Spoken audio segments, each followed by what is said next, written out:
Oh, you know what I love? Sports. Love sports. Sports. When it comes to Texas A&M. Where are you getting this information? Let me tell you. Welcome to TexAgs. It's here. It's time. There's always a buzz in the air when you hit this moment. He is a guy that has gotten better and better and better. He's just got that dog in him. We will develop men. We will graduate players, and we will win championships on the field. I think of him as this hawk. Before long, he's going to be swooping in on those quarterbacks. Coach Elko's my guy, right? Like, I love him. I love Michael Early. Like, I think Bucky's going to be incredible. It's football, man. And that's what Warriors do. They don't want to sit out. And this is a real program. It's not fake. This is a real place. And if you want to be really good at football, this is a really good place to be. You know, if I'm betting on anybody, it's the Aggies.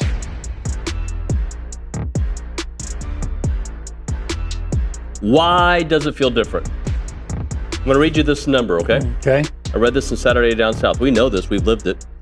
Texas A&M actually has 8 wins from 2015 to 2024 over opponents ranked in the top 10 all-time of the matchup. So 8 wins in the last 10 years against top 10 teams. Why does this one feel different? Because it does feel different, right? Yeah, it does. However, I think we'd make a mistake if we think, okay, this team is without a doubt going to the playoff, right? Because we've been down that path before. But they got a better shot. I think, quite frankly, maybe this is an oversimplified answer. It feels different because Mike Elko's in charge. It also feels different because they did it on the road. Yeah. Right? Now, 2021 Alabama was a magical moment, and we weren't sure what to think either at that time, right? And then they went on this run. You're like, dude, they can maybe make the SEC championship game. So that was a signature moment, no doubt. This Notre Dame one feels different because we knew the gravity of the situation because of the history. We were reminded so many times of how this team has done on the road against ranked teams, how they've done on the road against top 10 teams, breaking through that. And also just another, notch on his resume of, this is what I do in big games, guys. I win a lot of big games. Well, the offense, he does. And I don't know about you, but I just feel better about Mike Elko as a coach just from watching him so passionate. Yeah. And picking up that chair and throwing it just to get the guy's attention. I'm sure he was frustrated. Was it Armage's chair?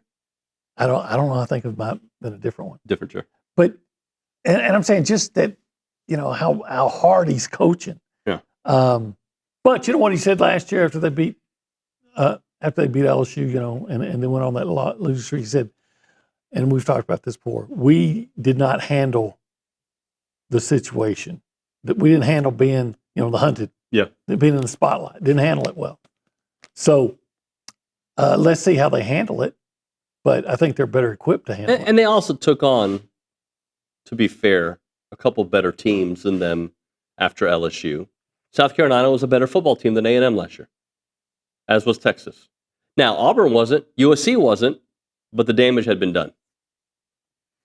I think South Carolina became a better team once Le'Veon Moss got hurt. Yeah. But that defense was salty. It was, and yet you had the lead for about a minute after you got down 17-0. Anyway, so would you like to do a little game of bowl projections? Yeah. Okay. I think some of these you might like. Okay. Some you might not like. All right. All right. CBS Sports. They have Texas A&M in the college football playoffs in the first round, taking on Florida State. Okay. Let's go. Athlon Sports has Texas A&M in the college football playoffs as a rematch of the 2012-2013 Cotton Bowl, Texas A&M versus Oklahoma. Okay. 2013 Cotton Bowl, 2012 season. Yeah. ESPN has 2 different answers. Okay. The Texas Bowl or the college football playoffs. Well, you're talking about feast or famine, right? Or, yep. And if it goes to the Texas Bowl, it has A&M facing Iowa State. Or You can go here, or you can go here. You can go to Hawaii, or you can go to Galveston. Yeah. I'm not saying which one the Texas Bowl is. It might be Hawaii. That doesn't surprise me from ESPN. USA Today. USA Today. This just proves that there's a long way left in the season with a pretty hard schedule. They have A&M in the, just guess, Texas Bowl versus Baylor. Okay. I don't know what bowl they're going to go in. If it were me, playoffs or a Florida Bowl, that's just me. But I mean, I'm selfish. Yeah, I would think if you don't want to say A&M's going to get into the playoff, okay, there is a tough schedule remaining, and you got a lot to prove. But when your projection is the Texas Bowl after what you've seen, to me that's ridiculous. Yeah. Maybe I'll be proved wrong. I've been wrong before, but you just said or a Florida Bowl. I would think a Florida Bowl would be the second choice on this. If I was projecting which way Texas A&M is going to go, I would think I've seen enough to think, okay, these guys are going to be better than the Texas Bowl. Yeah, I hope. Who was and you can give me more than one answer, okay? Because I got answers. Who's the biggest winner in college football last weekend? The biggest winner in college football, that's kind of, might be Texas A&M. I think A&M's a great answer there. It might be Georgia because it was a big win on the road. Trying to think who else really stood out to me. I know there's some, I'm just not thinking of it. Vanderbilt, huge winner. New Mexico, yeah. All right, this will make this one easy. The biggest loser of the weekend. Well, some would say Notre Dame. I don't agree with that because some would say that they're already out, and I think that's ridiculous. I'm not a Notre Dame fan by any means, but when you have when people are looking at all they're done, and like they've lost, they're 0-2. I guarantee you their resume, or they still look better than about 10 teams that are ranked ahead of them. Yeah, I agree. Because if you lose to in the final minute to two teams that are in the top 10, that means to me more to me than if look at Oregon who they beat, right? So it just doesn't make sense to me.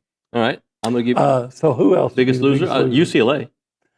You could say they're a winner because they fired their coach and they've moved on, but they're still 0-3. The only thing is, that's a horrid loss, but I didn't think UCLA would be good anyway. Could it be South Carolina? Could be South Carolina. Could it be Clemson?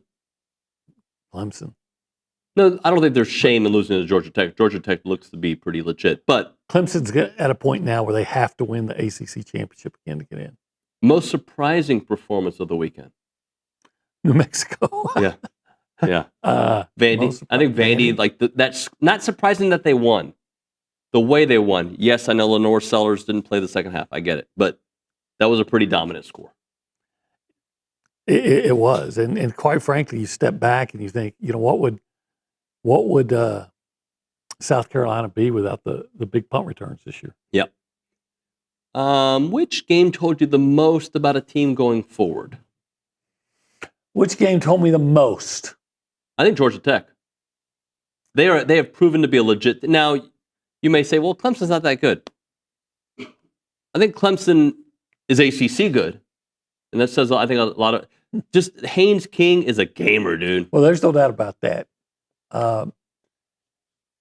Just let him run and throw high percentage passes. Mm-hmm. If he can avoid the loud turnovers and loud mistakes, they can do some great things.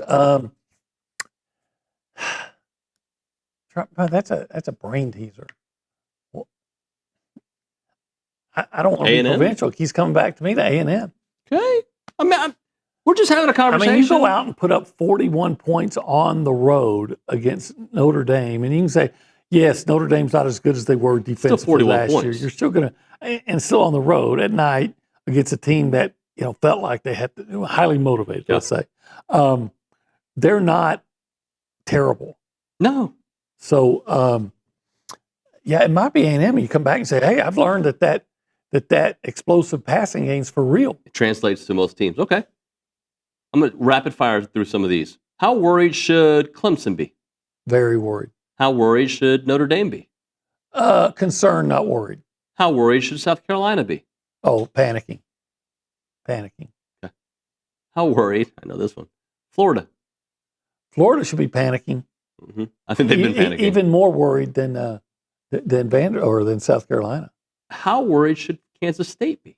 Oh, Kansas State should not only be worried; they should just be accepting the fact that it's going to be a bad year. Now, I hope they figure it out because I don't want them getting any overtures of looking at a particular offensive coordinator Right, I as their head understand coach. that. Yeah. I'm not saying that's happening. If A&M keeps this up, Kansas State's going to call them. Well, a lot of places are going to call them. Yeah, that's the facts of life of college football, and doesn't mean he'll leave. But I'm sure Mike Elko has a mental Rolodex, if not already written down, of guys at every coaching position. Isn't it interesting though when you get the groceries that you need to cook the dish, how the perception changes? Because a year ago, people wanted to run him out of town, and now he's he could become a big time candidate. But we got a lot of football to go. If it continues, I think a lot of people are going to be saying, "Hey, let's look at that guy. Let's look at that Colin Klein guy. Look at what they're doing at A&M." I mean, they fired a coach because with a big name and national championship and all that. They fired him because his offense really was so ineffective and complicated. Remember when they would say, if the ball was supposed to be here, but it was here. Yeah. And I remember thinking, that 6 inches is the difference between in your offense and being successful or failure. That's kind of alarming. But anyway, I'm sitting out there and I'm thinking, if this continues, this offense continues, you're thinking they fired a coach because the offense was inefficient and ineffective, and they hired this guy, and 2 years later, they're scoring 40 points a game. They are. Hey, I mean this with a lot of respect, and it's a compliment. Okay. You remind me of an usher at a church right now. You look really good. The khakis, the nice polo. I think, usually I'm the one who dresses well. You right now, I think it's a very good look. Well, thank you. Of course, I'm wearing the shirt that all of us have. But today, around noon in Houston, Mike Elko is going to be speaking to the Houston Touchdown Club. And, of course, we're going to be there to cover it. So I felt like I probably shouldn't show up in shorts. And there's going to be a one-on-one session, right? No, there's not, because he's going to get there late after practice. So we'll just listen to what he has to say. And if the crowd asks questions, I don't know. Again, they may. Uh-huh. Maybe he'll feel benevolent and give us a few minutes after his speech. Yeah. I'm not counting on that. But we will, if nothing else, we'll be there. We'll report what he says at the event. By the way, just if you didn't know, this is TexAgs Live. I knew that. Yeah. You are. You know who's brought to you by? The gem of a guy? Yeah. David Gardner's Jewelers. Uh-huh. In the whole thing. The Rollo Insurance Studio. That's correct. Jason and Jackson. And the boys. Yeah. And this hour, somehow we've been blessed enough to label this hour with a name and a sponsor. It's the Go Hour, brought to you by the Warehouse at CC Creations. Yes. Currently we are sitting where? In the Holistic Planning Cool Zone. It is very cool here. It is, especially in these chairs. If you want to be a part of the conversation. Yeah, you can do that too. All you have to do is call us on the Buppy's Catering and Bartending Hotline. Give me that phone number if you don't mind. 979-693-1150. Thank you very much for that. And text that number as well. Let's go around the room, left to right, to say hi to the people. Behind the glass, beyond the doors, we find Chaos Cade Bickham. Hello, Cade. Hello, David. Hello, OB. Hey. I'm locked in this morning, David. I just want you to know I'm locked in. It looks like a Space City NASCAR shirt you're wearing. Yeah, this is my Space City shirt from before they changed the jerseys this year. So it's vintage now. Columbia. Yeah. Hey, I didn't see the score. What happened last night in the baseball game? I believe the score was 6-5 Astros. Oh, I didn't know that. Tough break. Yeah.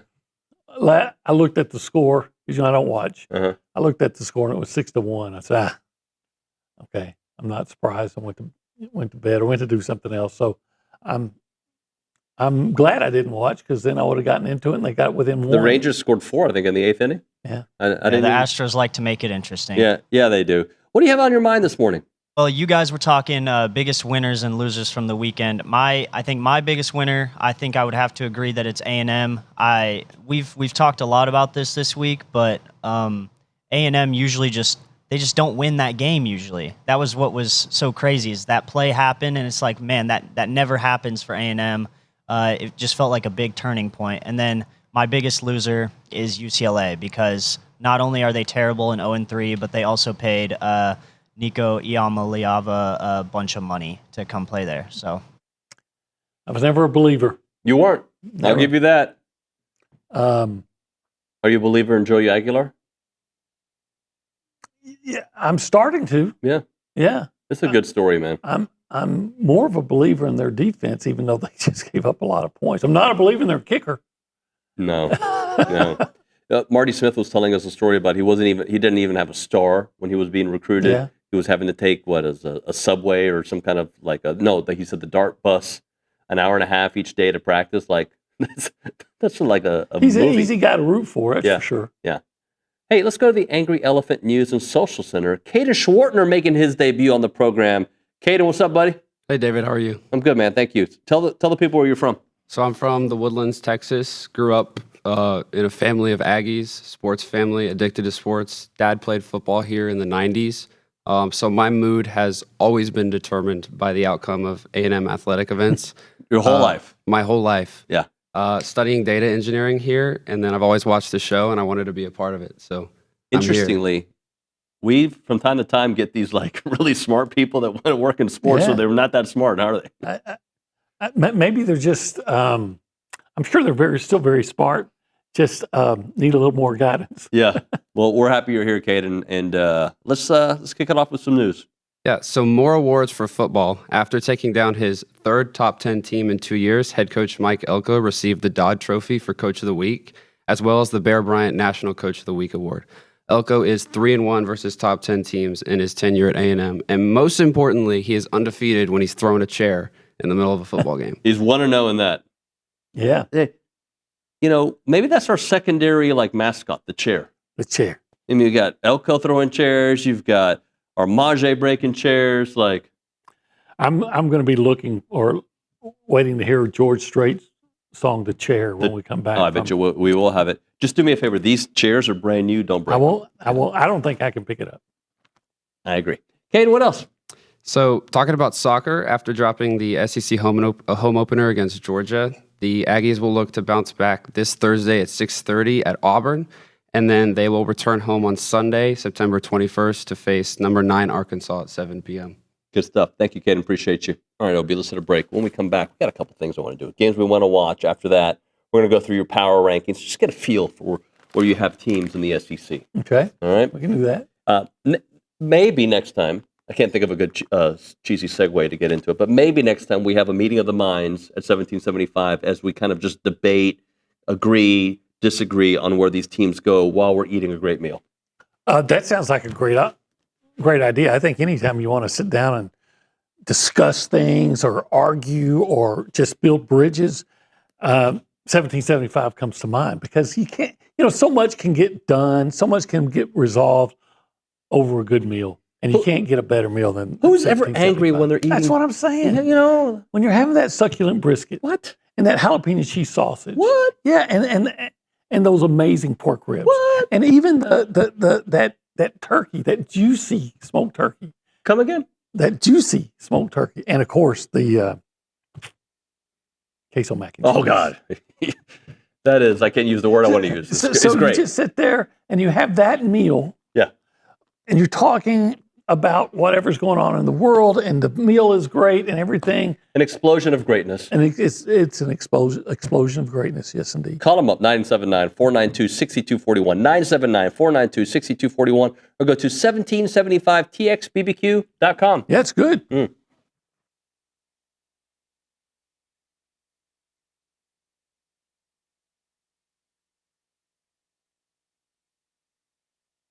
Hey everyone, it's David and Olin from the Holistic Planning Cool Zone. You know, I like when we have the chairs here because I don't feel like I have to do this when we're talking about holistic planning. But they want you to know, TexAgs subscribers, they take care of the TexAgs subscribers. Oh, absolutely. Take care of everybody. They want to know that anybody who signs up by November 27, 2025 will receive this awesome offer. If the Aggies beat the Longhorns or win in Austin on November 28, 2025, clients will pay no management fees to Holistic Planning for the entire 2026 calendar year. That's free. It's free 99. Actually, just free. All you got to do is beat Texas. Well, it's not if they beat Texas, it's when they beat Texas. When. And when you go to holisticplanning.com, you're going to love Holistic Planning. So it is holisticplanning.com. Check out the website and take advantage of this awesome offer.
Pull up a chair and just listen to the song, OB.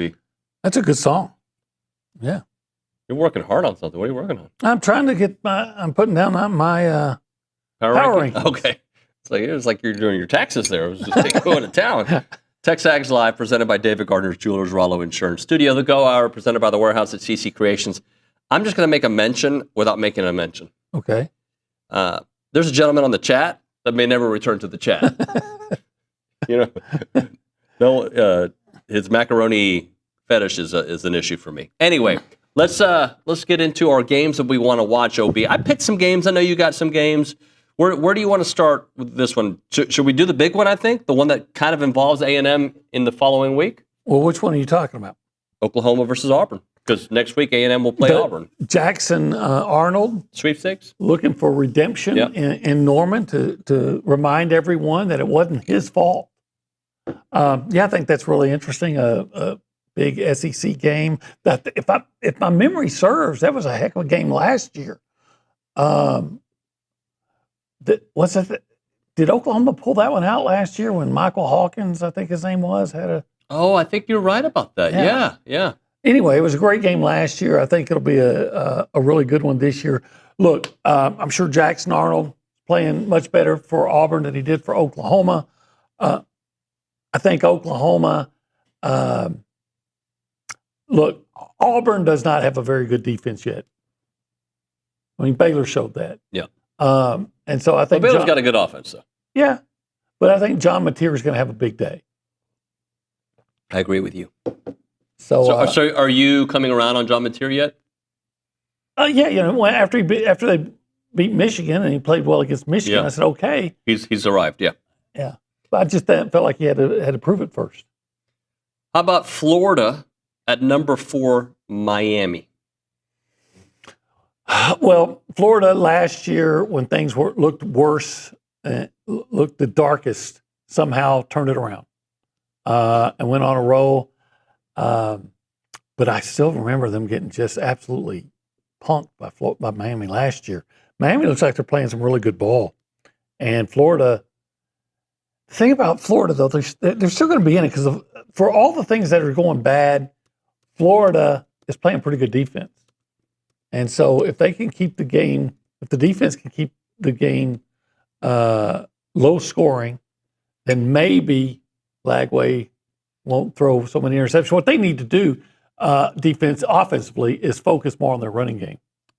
Agree with you. I was telling Caden, Florida's going to beat a team that is not, they're still a very deep and talented team that has got some issues. Maybe it's culture.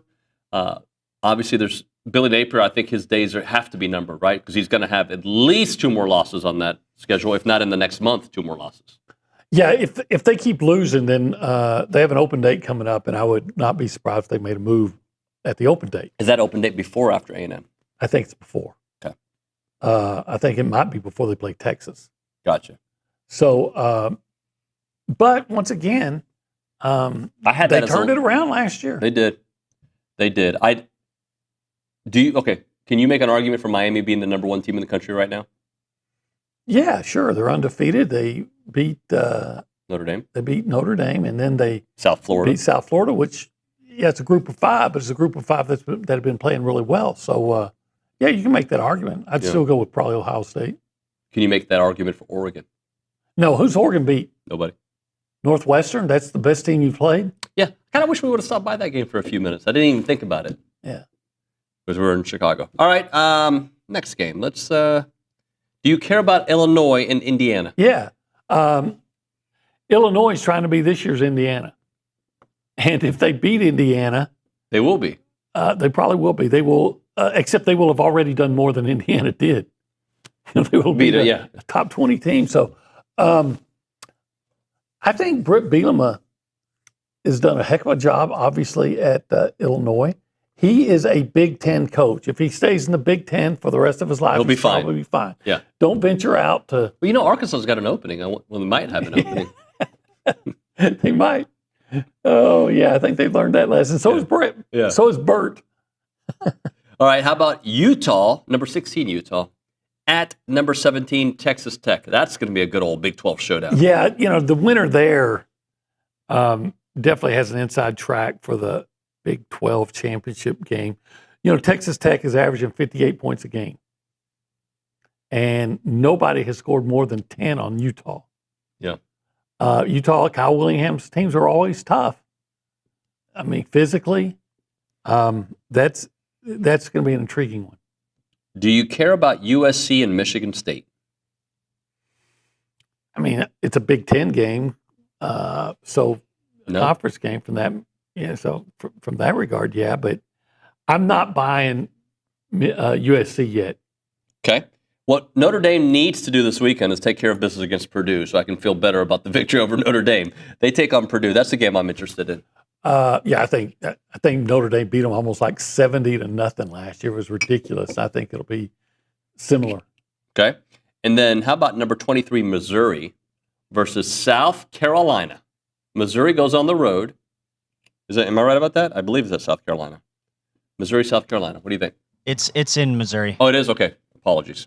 I would have to pick Missouri. They're scoring. They are scoring. And South Carolina's not.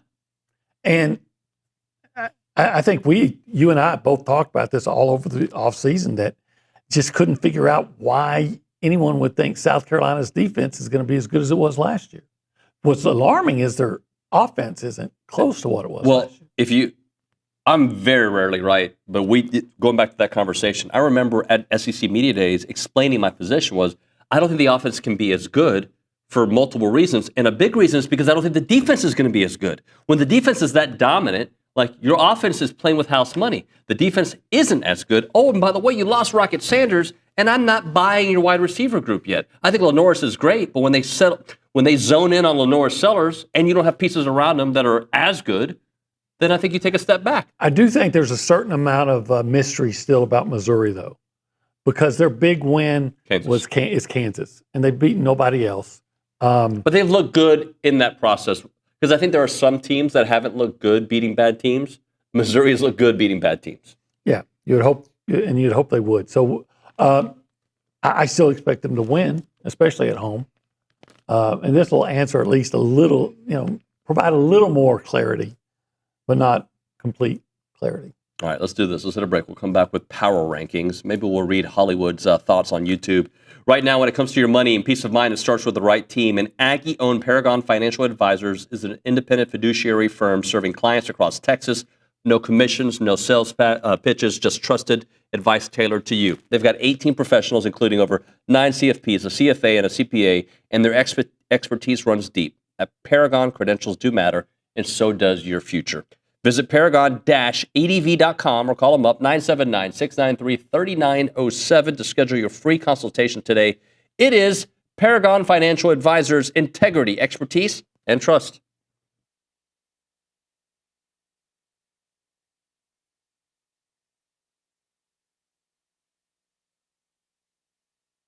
Let's talk a little Snaps clothing. David Nuño here, and I love wearing Snaps clothing everywhere. I've got the flannel on right now. You've seen me in the Tailgater collection with the A&M gear. It is fantastic. If you see me around town with my sons, Christian and Cruz, they've got a bunch of Snaps gear. When they have big games for Consol, they wear nice clothes, so they wear their Snap stuff. And I'm telling you, with baseball season here, let's all kind of go looking stylish and fit to the games there at Olson wearing the Snaps clothing. As a reminder, they are the only official licensed Texas A&M Pearl Snaps maker out there. Their Tailgater collection is built for game day with breathable, moisture-wicking fabrics to keep you comfortable while you rep your Aggies in style. Now, whether you're watching the game from home or maybe you're in attendance, you're tailgating, whatever it may be, you got to make sure you head to snapsclothing.com to see everything they have to offer. It is fashionable, it is awesome, and you're going to love it.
All right, we're back. TexAgs Live, presented by David Gardner's Jewelers Wallow Insurance Studio. Go Hour, presented by The Warehouse at CC Creations. Let's go back to the Angry Elephant News and Social Center. Caden, there was a text from Hollywood on the YouTube chat that asked it. I think it was an interesting question. Yeah, he's asking if anybody's concerned that the Aggies are only 1.5-point favorites against Auburn in 2 weeks. Not concerned at all. I don't care. It's a prediction of a score 2 weeks out on two right now undefeated teams. Yeah, I'm concerned that Jackson Arnold is a running threat at quarterback. I'm surprised. We really haven't seen that yet.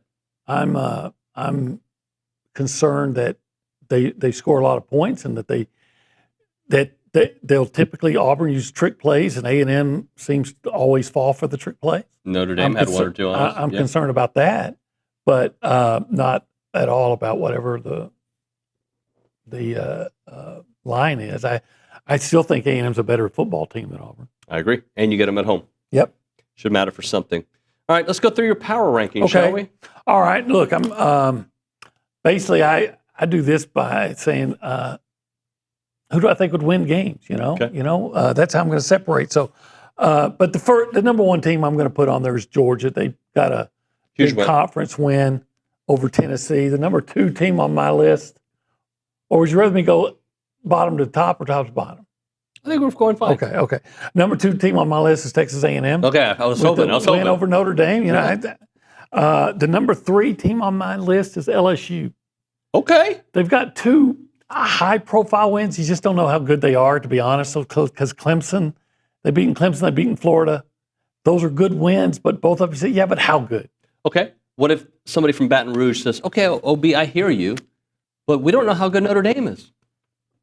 I'd say, well, they were good enough to play the number, three team in the country down to the last minute and lose by 3 points to the number three team in the country on the road. Mm-hmm. So that's all I would say. Okay. And I'd say I agree, sir. The fourth team I have on here, and I was torn, but put Oklahoma. Okay. Why were you torn? Because I'm still not sure that they're better than Tennessee. So if they played against each other. Yeah, if Oklahoma and which they are this year, right? If Oklahoma and Georgia played, I'd probably take Georgia. Yeah, I would too. And Tennessee should have beat Georgia, but they didn't. So I'm gonna give them credit for that 3-0 record. So 4, I put Oklahoma. 5, I have Tennessee. 6, I have Texas, because I know they're not playing well, but their one loss was to the number one team in the country on the road. Agree with that. Number 7, I have Alabama. I know they looked horrible in their opener, but they've looked pretty good since. I'll follow that up with Ole Miss. Got that win over Arkansas last week. Got to play Tulane this week. That's not a gimme. It's not a gimme, yeah. Number 9, I'm going to have Baylor. I'm sorry, Baylor. Auburn, because Auburn defeated Baylor. Okay. 10, I'm picking Missouri. And what I'm thinking, you have okay. I'm picking Auburn over Missouri because I'm kind of guessing now that Baylor is going to be better than Kansas. Okay, and then, but at the end of this weekend, if Auburn loses and Missouri wins, you reserve the right to change. Sure, it changes every week. Yeah. 11, I have Vanderbilt. Okay, so you don't really buy them, is what I think, right? Well, I think you said it earlier, there's a lot of really good teams in the SEC. Mm-hmm. At 11, I have Vanderbilt. Okay. 12, our guy's over here shaking his head at me, and that's all right. That's all right. It's okay to disagree. But why? Why are you shaking your head? I think there are several teams above Vanderbilt that on a neutral field would be favored by at least 3 points. Okay. I think Vanderbilt would be favored. I think Vanderbilt's at least a top 15 team. I think I think on a neutral field they'd be favored against Auburn. I wouldn't favor them over Auburn. I think they'd be favored against Mizzou. Well, we'll find out pretty soon, right? Yeah. Yeah. I don't think Vegas would have Vanderbilt over Mizzou right now. I don't think so. Vanderbilt, give them credit. They've beaten Virginia Tech, which is not a good team, but Vanderbilt used to lose to those teams. And they've beaten South Carolina, which we don't know what they are. We don't think they're very good. Right. And their big win was Virginia Tech as well. Virginia Tech that is 0-3 that fired their head coach. Yeah. So number 12, I have Arkansas. They haven't beaten anybody of substance, but they played a close game with Ole Miss, albeit Ole Miss was playing their backup So if quarterback. Arkansas and Vanderbilt played, you would take Vanderbilt. I think I'd take Vanderbilt. Okay. 13, put Florida. Okay. But, okay, Florida against all those teams. Depends on the day? Florida, you got to show something, man. Yeah, they have it. And then at 14, I have Mississippi State. Yes, they did beat Arizona State. I'm not overreacting to that. And yes, if Florida and Mississippi State played, I'd take Florida. Okay. Then I put 15, I put South Carolina. Wow. They were the number, 10 team in the country just a week ago? 11. They dropped it. Yeah. I mean, yeah, I'm not disagreeing. They lose by 30? Yeah. But why, Olin Buchanan? Because their defense isn't as good as we thought. But what about Lenora Sellers? Lenore's got hurt, and you saw what happened. Yeah. And then number 16, I have the Kentucky Wildcats. I don't disagree. There's a couple messages on here I wanted to read. In fact, Kate, why don't you read Kurt's? He's talking about TU. Yeah, he said he looked at TU's schedule last night and said 5-7 is definitely a possibility. I doubt they lose to Kentucky or Florida, but the rest are real questions since Arch is struggling. So he did. I wouldn't take, if I was Texas, I would not take a win at Florida for granted. I predicted Florida to win that game before the season started, and my prediction seems a little shaky at the moment. But they're still playing good defense. They're playing Texas really is good. Yes, is not playing well offensively. Yeah. Take the under in that game. I'm not saying I'd pick Texas to win. Texas is not going 5-7. They're not. I don't believe that at all. In fact, I'd probably pick Texas when they play Oklahoma. I'm leaning Oklahoma right now. As well, you should. I think Texas is probably a 9-3 team. We will see. I hope they're 7-5. I hope they're 8-4. I hope they're 5-7. They're not going to be. Yeah. They're not going to be. Now you mentioned it. I hope they go 3-9. I think they're not losing to Sam. They're going to beat Sam. I would pick them over Florida. Right now, I'd pick them over Florida, but I think that is going to be a game. Yeah, they're going to beat Mississippi State. I'm going to pick them Vanderbilt, and I'd pick them against Arkansas. So the Oklahoma game, coin flip, as rival games always are, I would pick Georgia, and I would pick A&M. So we're talking about 9-3, 8-4. Mm-hmm. I think that's very realistic, unless Arch gets going. And he might. That defense is still very good. Defense is good. The offensive line's not what it was last year. No. And that's a concern. But and remember, we had questions about Georgia, and you were told recently that Georgia's not the same Georgia. Yet, I still think Georgia at home. You know what? Georgia knows how to win. Yeah. And or maybe more so than that, Tennessee doesn't know how to win that game. Yeah. Because Tennessee did outplay them, and they had every opportunity to win that game. Miss some field goals left and right, give up a touchdown on 4th and 6. You know, I mean, it was right there for Tennessee. Yeah, it was. It was there. And then what would the conversation be today? If Georgia had lost? Yeah. Well, I don't know. I'd probably have Tennessee number 1 on that list. Yeah.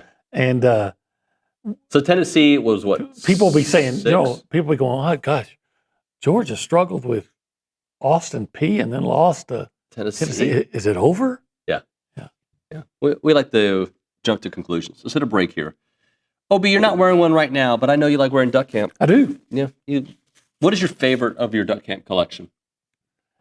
I was wearing just a nice polo, duck camp polo the other day. Mm-hmm. That's your favorite? Yeah.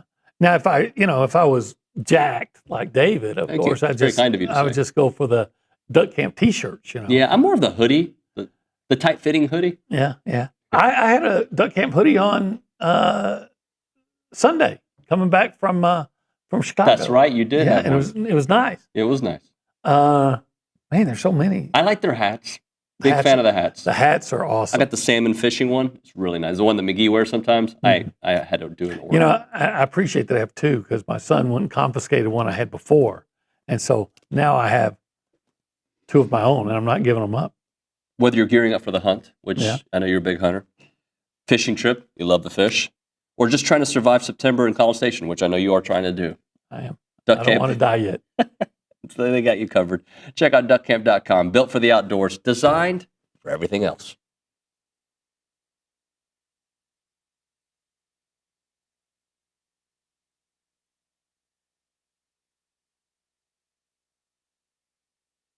Hey friends, David Nuño here for Prize Picks. They're back on TexAgs, prizepicks.com/TexAgs. Use the code TexAgs to get $50 once you play in $5 lineups. And Prize Picks is the best place to win cash while watching sports. Football season's here, basketball coming up, baseball, you name it. You go to prizepicks.com/TexAgs and start having some fun watching sports, making some money on there. And you can play Prize Picks in over 40 states, including California and Texas. Remember, they'll give you $50 in lineups once you play $5 lineups on Prize Picks. And they have the new thing. It's called It's Good to Be Right campaign, and they're kicking off the upcoming NFL season with their bold new campaign, It's Good to Be Right. The seasonal long push celebrates the thrills of getting it right, from the perfect prediction to winning your Prize Picks lineups. Prize Picks, it's good to be right.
OB, last season, 2024, what was A&M's most productive, best offensive? Who was it? That was Le'Veon Moss. Okay.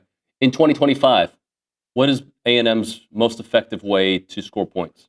Big plays in the passing game. Does Le'Veon Moss still play for this team? He does. Okay, so what you're saying is the strength of last year's team, which almost got them into the SEC championship game, is still there? It's still there. And, oh, by the way, now we've got Jerry Glanville's run and shoot offense, and we can just score 50 a game or 40, right? Like they're scoring 40 plus a game. Right. So is it possible to surmise that Le'Veon Moss might have a huge stretch of games now that teams are like, okay, we've got to bracket these wide receivers as much as possible? I think we're way ahead of ourselves here, but I think Le'Veon's about to go on a roll similar to last year when he was getting 100 yards. I think he went 4 games with at least 90 yards. I think Le'Veon's about to go off. Last year, Le'Veon did not play against Auburn. He was hurt. Mm-hmm. And that's probably why A&M lost, or a big factor in it. 2 years ago, he played Auburn and had like 115 yards. I think you're going to see Le'Veon really start to explode here. Why? Because first of all, he's really good. He's done it before. But secondly, if you're an opposing coach and you're looking at A&M, you're like, you're looking at that Notre Dame game, like, good Lord. All right, we got to worry about this Concepcion kid. We got to worry about this Craver this Terry kid Bussey kid too, and all this. So we're going to have to, back these safeties up. Wait, Borkenshire's in the game. Watch out, double team him. Okay, and now here comes Le'Veon Moss was an all SEC running back on his way to 1,000 yards with every opponent he played stacking the box to stop him. And now you can't stack the box. Oh, you can. You can. They'll throw over you. I hope you do, in fact. So they're going to be backing up a little bit, and they're going to get mossed. Yeah, they're going to get lost in the mossed. I do think that you're going to see a lot of production from the running game with Le'Veon Moss leading the way, and that's great because when you start running the ball, you have to react to it, and then the play action pass becomes even more of a weapon than it already is. Zach's got a good one there. Caden, read this Zach YouTube comment, please. The defense will put it together one game soon. Those explosive, not complaining, but those explosive plays could also play a factor in other squads having more time on offense than normal years. I think the run defense was fine. I think it was a flashback to last year with the pass defense. The run defense was fine because I went in. We talked about this. I accepted that Notre Dame was going to have some long runs. Yeah, I accept that's a good running team, a really good offensive line, great backs. They're going to get some yards. I was concerned with some of the pass defense, but let's remember, Notre Dame did score 40, but 11 of them were gift wrapped. Yep. You don't put them on the defense. There was an interception that led to a short field goal. That's not on defense. In fact, I applaud the defense for holding them to a field goal. And then, of course, there was the block punt. I also want to give A&M a little bit of props. Not that C.J. Carr is a running quarterback, because he's certainly not a running quarterback, but he showed the ability. Miami would tell you he might be. Well, I guess that's my point. He had 11 carries for 16 yards. Not huge, but he did score a touchdown doing that. He's not a running quarterback. He's a mobile quarterback. He can move. Yeah. And he didn't move against A&M. There was that, at least. I would have given the A&M defense a C. I've heard some saying, I'm going to give them a D- or an F. No, it's a C. It was a C. Because sometimes you just have to understand the other team is good in certain areas, and they took care of it for the most part. They're effective against the run. 34 points, and I forget if it was 7 or 3, but on that one punt that A&M got to the 1 yard line, and they had to punt, and Notre Dame had the short side of the field. They came back and scored a touchdown, right? There you go. That's so, I mean, some of that is not completely on the defense. I believe it was a touchdown. So, anyway, the defense has got to get better. We know that. And they're going to take on some better offenses here moving forward, and it'll start next week. OB, thank you, buddy. Yep. All right, we're going to hit a break. When we come back, John Harris, the professor, footballtakeover.com. We'll talk to him about all things college football, or maybe a little bit about the NFL. The Texans not looking so hot. Cowboys had a great comeback victory. We'll get into all that. It's TexAgs Live.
All right, we're back. TexAgs Live. As a reminder, the final segment of the program is brought to you by Double Dave's. That's at 10:50. But right now, caller number 12, 979-693-1150. We're going to hook you up with your choice of a dozen pepperoni rolls or a large one-topping pizza from Double Dave's. They've been serving Aggieland since 1984 with your favorite pizza and, of course, those world-famous pepperoni rolls, reliable in-house delivery, bringing piping hot goodness straight to your door. Just click on doubledaves.com and your favorites are on their way. Let's go to the Buppy's Catering and Bartending Hotline. That's where we find our buddy John Harris, footballtakeover.com founder, and, of course, Houston Texans sideline reporter. Johnny, what's up, buddy?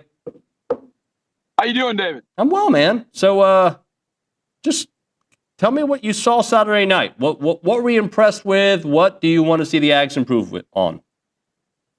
I saw a spirit that I would have liked to have seen Monday night at NRG Stadium. I know that. Mm-hmm. I would have liked to have seen that. And you know, I tweeted, posted, whatever you call Twitter or X now. Afterwards, I felt like that was a game that in prior years, I don't know that A&M wins it. And I don't know if that's, you know, Marcel, just leadership there, just leadership across the board. But I feel like that's a game where they would have lost that game. I mean, look, they tried to. They let a guy block a punt, literally walk in front of the punter and block it for a touchdown. They held on the kickoff return that brings it back. And that's the moment when you go, okay, damn it, we were close. We're not going to have this one. This one gets called back. And instead it was like, no, we're going to go down and score and win this game. And I love the spirit with which they played with. I mean, obviously, they went up there with a burr up their saddle. They were, you know, talking trash and, you know, kind of getting, pregame, you know, things were popping off a little bit. And, you know, I kind of, you know, a lot of times I don't like it, but I'd liked seeing that a little bit from A&M. It just showed, hey, man, we're here, we're ready. Now you got to back that up with really good football play, and I think they did. But I think it's funny because earlier in the day, I watched Clemson, and Clemson notoriously will not take guys in the transfer portal. They just won't. Dabo Swinney's like, you know, you're coming to Clemson, you're going to be here for life and all that kind of stuff, and talks about how great Clemson is, but, you know, 4-year players are where it's at. And I'm watching A&M with those two wide receivers completely tear up the Notre Dame secondary. And it's like, I don't know that they do that with, you know, another group of wide receivers. They definitely don't do that with another group of wide receivers. But you mix that in with guys that they recruited, guys that stuck around, and they've made for a really nice mix. And to me, that's what college football needs to be now. Yes, you go recruit and you recruit well, but you then go to the portal and you find guys, hey, we need a defensive tackle. Okay, go find a guy in the portal, like free agency, get the right deal for him, and bring him in, and he ends up being an impact player for you. And that's what Craver and Concepcion have done. They went out and found really good players that match what they needed. They needed separators at wide receiver, and they've gotten them. And that, to me, has made all the difference in the world. But they played with such a spirit, David. And then I go Monday night to NRG Stadium, and there's a difference in really playing hard and playing fast and playing with a spirit. And I feel like A&M just had that certain, you know, what's the undefinable, the it factor. I felt like they played with that. I feel like, you know, us, the Texans, Monday night, we were just playing with a chicken with our head cut off, just running around trying to hit everybody, not playing smart, not making good decisions, not doing disciplined things, and losing a football game as a result. A&M did the right things all the way down to the final offensive play.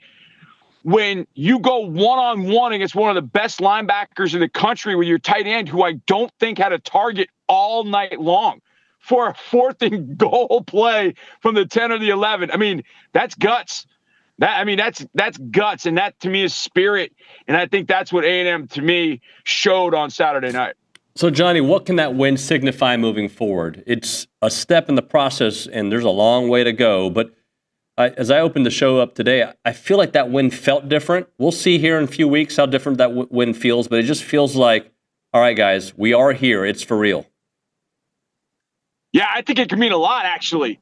I mean, I don't know how many times, you know, when I was coaching way back in the day where we'd have a game, you know, win or a loss, that you reference back to and go, hey, remember we were down in that game in the 4th quarter and we came on back and won that thing, you know, and remember what we did.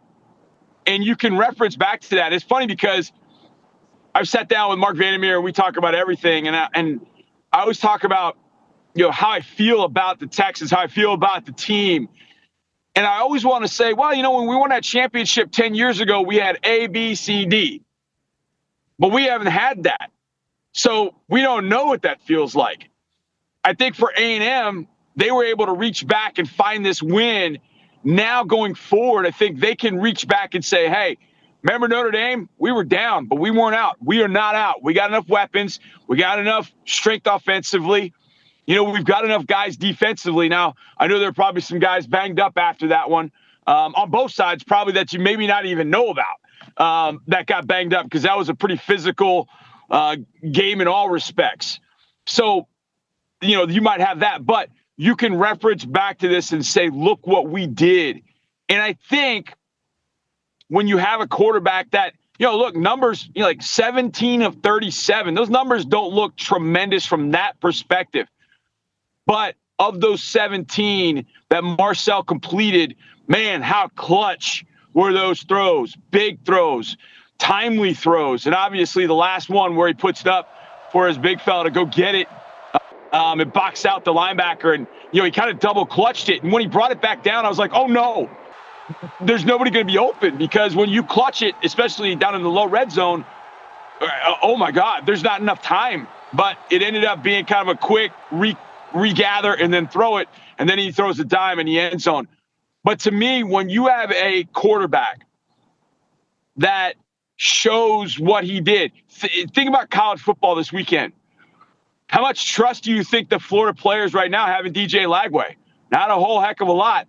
How much do you think Clemson's sitting there going, well, we got Cade Klubnik, he'll bring us back. Even how many years he started at Clemson. You don't have that. But I think you have teams that now look at their quarterback and go, yeah, he may not be a five-star going to the Hall of Fame or have Manning as his last name. I guarantee if I'm A&M, I'm pointing at number 10 going, but I got that guy, and I trust him. And I know that dude will get us wins, man. And I will go to the ends of the earth. And what I find fascinating, David, is when I did that Texas Bowl against Oklahoma State back in 22, this guy texted you right afterwards. I'm like, who the hell's number 10? That guy should be your starter. And Marcel came into that game, and it was like he was so prepared and just completely unfazed. And Oklahoma State was playing its dudes that night. I mean, for Oklahoma State, they're playing their dudes defensively. And he just went in there and hadn't played all year and just goes up and says, yeah, I got this. Second play of the game. And I thought, man, this guy's got something. And I defended him last year. I felt like there was something with him that I really liked. And then it all crystallized against Notre Dame. Now, it can all go to hell in a 3-game road trip. But I think this win over Notre Dame, you have this thought of it won't. That you can go win a big game on the road. That you might be down 10 going into the fourth quarter, but you can find a way back. And now the challenge is, how do you play with success now? Now there's going to be some expectations. And now how do you play with those? But I think this A&M team is grounded, and I like that. Just outsider looking in, I think they're grounded. Now defensively, you got to make some changes. They got to get a little bit better on that side of the football. But I think in time, they'll get a little bit better there, and the offense will continue to raise its game. I think A&M is going to be a real tough out for teams the rest of the year. All right, Johnny, how about this? Talking about that defense, they gave up 34 to Notre Dame, a team that I don't think as this offensive juggernaut. So how does that translate against some better offenses that they're about, and better quarterbacks, by the way, that they're about to face? See, this is where I disagree with people, David. I think, and I'm disagreeing a little bit with you on this one, I think Notre Dame is better offensively than people think. I think Malachi Fields is going to end up being a first, second rounder. I think Jaden Greathouse, once they can get him involved in the offense, I think he's going to be a guy that gets draft status. Jeremiah Love's the best running back in the country. And so Darian Price could start for any Dame because he's behind Jeremiah Love. They got offensive linemen. At least 2 of those guys, maybe 3, are going to end up being day 1, day 2 picks in the NFL down the road. And C.J. Carr is a lot better than people give him credit. I think he's really improved over 2 weeks. So I don't want to completely give excuses for the A&M defense. I still feel like there are some things that can be a little bit more violent at the point of attack. The last touchdown run by Jeremiah, too much one-on-one wins for Notre Dame up front. And then, Torian's trying to fight off a offensive guard and he can't do it, those guys shouldn't be getting the linebacker. So the defensive front's got to play better. But I feel like it'll get better. I just feel like when you have Cassius Howell, that's a great starting point, if you will. I think with Torian, you've got great leadership. I think the secondary, I don't know how long Bryce is going to be out. I don't know how that's going to kind of fit, but they've just got to be a little bit more disciplined on their keys defensively. I think it can get better, but you're right. If something's going to hold them back, it could be that side of the ball. LSU offensively is going to start to click here after a little bit. That's going to be the tough out. Even though they're lagging a little bit, that defense for LSU is a rock star. It kind of flipped what we thought in a sense. That offense is so good. So they are going to face some offensive powers. But I think what they've shown is, hey, if the defense can just hang in, get us the ball back once, maybe twice, we could go do something with it offensively. We can win a shootout if it has to get that way. Now, I think Mike Elko doesn't want that.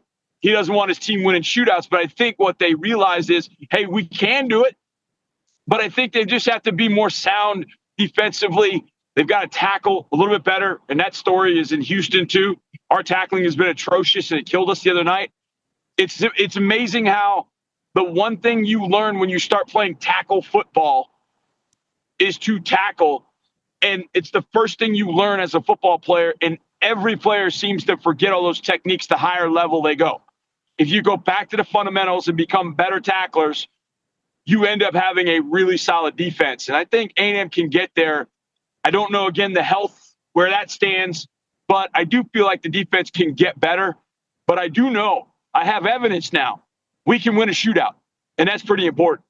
Johnny, that tackling comment, it's interesting because I sometimes see things in a vacuum as just an A&M issue.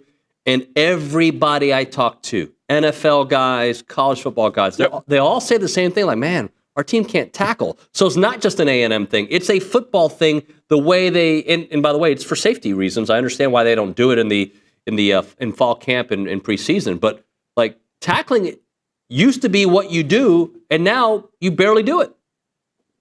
David, you brought up an interesting word, and you said can't. Teams can't tackle.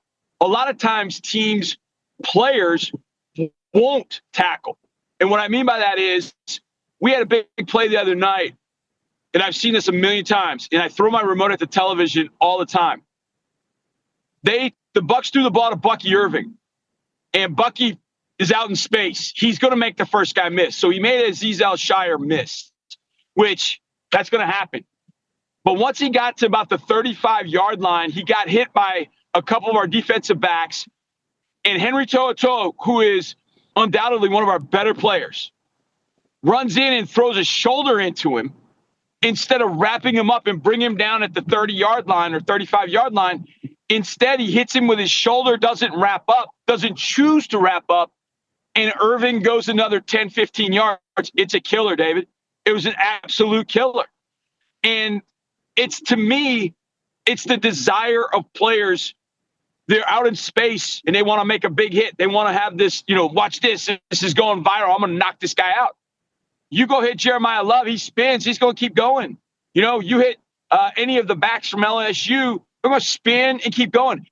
To me, it is players choosing to wrap up. And it isn't sexy. You wrap a guy up around the legs and you go down. It's not sexy. It's not. But I guarantee you, I played a game, I would come up with 12 tackles that way. And it might be out in space, but I guarantee you, I sure as hell as a safety wasn't allowing somebody to go score a touchdown. And yeah, I'd like to throw my shoulder into guys, and I probably did that once or twice. But I guarantee you, the time I came home and Harris the Senior shut my you-know-what because I was throwing my shoulder into guys instead of tackling, he'd kill me. So it's more a coach's emphasis and a coach's decision. Like, dude, you're not tackling? You don't want to tackle? I can see it. You're coming out and putting somebody in that can go tackle. And I think it's more a desire than it is they can't do it. And that you got to find as a defense, the right 11 guys that are going to go tackle and bring guys to the ground. And teams work on it. You can't have the physical part, but there are things you can do to be better. Movement, getting your feet in position, your head right, your eyes right. But the biggest thing is, are you going to decide to throw your arms around somebody and bring them to the ground? And that, to me, is a player's decision, not a coach's decision. Johnny, Auburn, Oklahoma has got the makings of a really big one. Obviously, we'll be watching because A&M is going to be facing this Auburn team that beat A&M last year on the road. What do you think of this game? John Mateer, Jackson Arnold, like the storylines, the return, all the good stuff that could go with it. Yeah, it's just juicy, man. I love this. Oklahoma, I thought after a big win against Michigan, and I know Casey Keeler really well. I know he got Temple, and I know it's Temple. I get it. But it's a noon game, 11 o'clock game at Temple, coming off that win against Michigan, and you think, okay, Oklahoma is due to go sleepwalking through this one, right? And no, they didn't. They did not sleepwalk. And I'm like, that's a sign that maybe they're better coached this year. Venables has more the team he likes. And, of course, they've got John Mateer. And Mateer is basically what Oklahoma fans thought Jackson Arnold was going to be. And knowing Jackson Arnold, the way that Oklahoma does, I would imagine they're going to force Arnold to throw the football and throw it often. Now, that's allowing Cam Coleman, Eric Singleton Jr., and the really good Auburn wideouts to get loose on the Oklahoma secondary. And Oklahoma's without R. Mason Thomas at the beginning of this game in the first half. So that's going to be a killer for them because he provides that off the edge. But like we talked about in the game the other night, Baker Mayfield makes the great play because he gets out of a tackle attempt on 4th and 10. That's what both of these quarterbacks can do. And so if you're rushing either one, you've got to bring those guys to the ground. If not, Arnold and Mateer are going to run all over the place. And I feel like if Jackson Arnold just keeps his emotions in check, I feel like this could be one hell of a shootout in one of the better games all year. And we've already seen a bunch. Last week with A&M, Notre Dame, and Tennessee, Georgia, Clemson, Georgia Tech, it was morning, afternoon, night, 3 stellar ball games. Like, man, I could watch those games again on Sunday if I wasn't working for the NFL. Those games I'd want to watch again. I feel like this one's got the makings of that. But for both sides, the emotions have got to stay in check, and they got to play clean football. And if they do, I think we're looking at a game that's going to be a lot like Georgia-Tennessee was last week. Last thing for you, Johnny. Where does Florida go from here? I mean, they still got this gauntlet. There are teams that their defense is fantastic. DJ is struggling. They still got this Miami game. They've got Texas. They've got A&M all coming up here in a row. It's where do they go from here? Man, that's a great question, David. Going back, you could just see it on DJ Lagway's face, how frustrated he was. And look, LSU's defense, Blake Baker has turned that thing around, man. Holy cow. He's got them playing smart. They baited DJ into about 3 or 4 of those picks. One was a bad throw, but he got baited into picks. He got locked in on one receiver, and they were playing a particular coverage that he wasn't expecting. There were always underneath defenders he wasn't paying attention to. So they may have to go and break that down, but they can't do it against, Furman or, Southern Miss. They got to do it against Miami. So I would expect Florida to try and get Jaden Ball the ball about 25 times. And then I think they might run DJ a little bit more and get value out of that. But to be able to do that against Miami, at Miami, man, good luck. When a quarterback loses his confidence, I don't care how good he is. Somehow, some way, you got to get it back. And maybe the run game for DJ Lagway starts to get it back and get him going back in the right direction because he's a tremendous talent. But again, I go back to this. Florida and Texas, before the season, what did they all say? We've got Arch Manning. We got DJ Lagway. We're going to the playoff. Sometimes expectation doesn't pan out. And how do you as fans handle that? Are you going to, boo the kid coming off the field? Or are you going to support him and see if he doesn't turn into a decent quarterback down the road? So we'll see. But this is going to be a tough one against Miami. Miami's defense is much better than it was last year. It's going to be a tough nut to crack for Billy Napier in Florida. Johnny, great stuff as always, brother. Thanks so much. Yeah, man. Love you. Hope those layups are going well. Thank you, brother. We're going to get you on there soon. Love you too. That's my guy, John Harris. Been a lifelong friend. Adult lifelong friend. We'll hit a break here. We'll come back and we will chit-chat with Max Wright. We're going to keep it right here on TexAgs Live. Farming and ranch families think differently. It's just not working for today. It's about working for the future. It's about recognizing the past that built your future. That's why Heritage Films has created their Farm and Ranch films. They document all these stories. They do such a great job of telling people's stories, family business stories, family ranch stories. These documentaries are first class 2 hours that you are going to love. If you have a ranch, you want to tell that story. When you got the ranch, maybe you inherited that ranch. Maybe your grandparents, whatever. We all got stories, right? And that's what Chance does, is he tells that story for the future generations. So you want your dad's story passed on for the next generation, have Chance and his team do this 2 hour documentary. I think you're going to love it. The website is yourheritagefilm.com. Yourheritagefilm.com. 713-893-8341. 713-893-8341. It's Heritage Films. Everyone, David Nuño here for Allen Honda. Had a great conversation with them earlier today. John Allen's the owner. He's been here forever, and also their GM, Rusty Skinner, great guy. Wonderful conversation. They're super local. They're a family-owned dealership, not some massive auto group, and they treat their customers like family because they basically are family. They're Aggie alums. They love Aggie sports, and they've been serving the Brazos Valley with integrity, with passion, and commitment to excellence for over 50 years, which is very rare, by the way, for the independents because people trust them.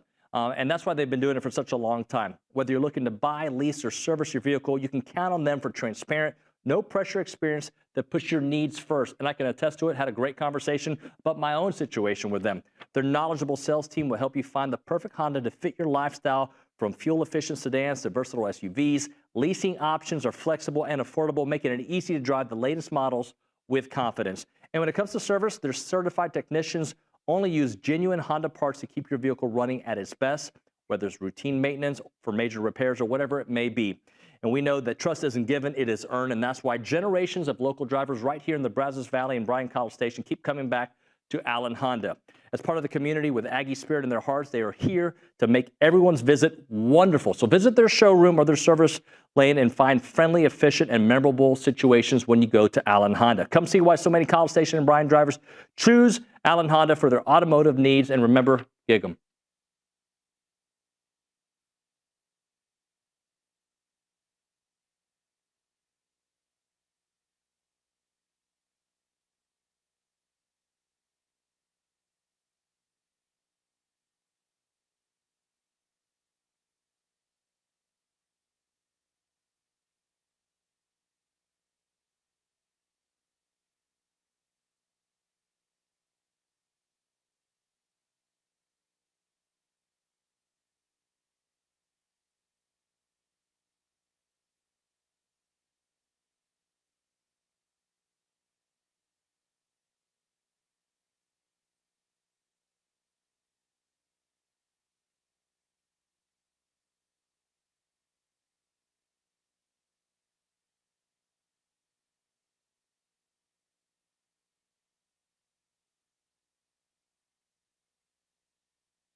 All right, we're back here on TexAgs Live. We're presented by David Gardner's Jewelers Rollo Insurance Studio. Let's go to the Buppy's Catering and Bartending Hotline. Max Wright's joining us.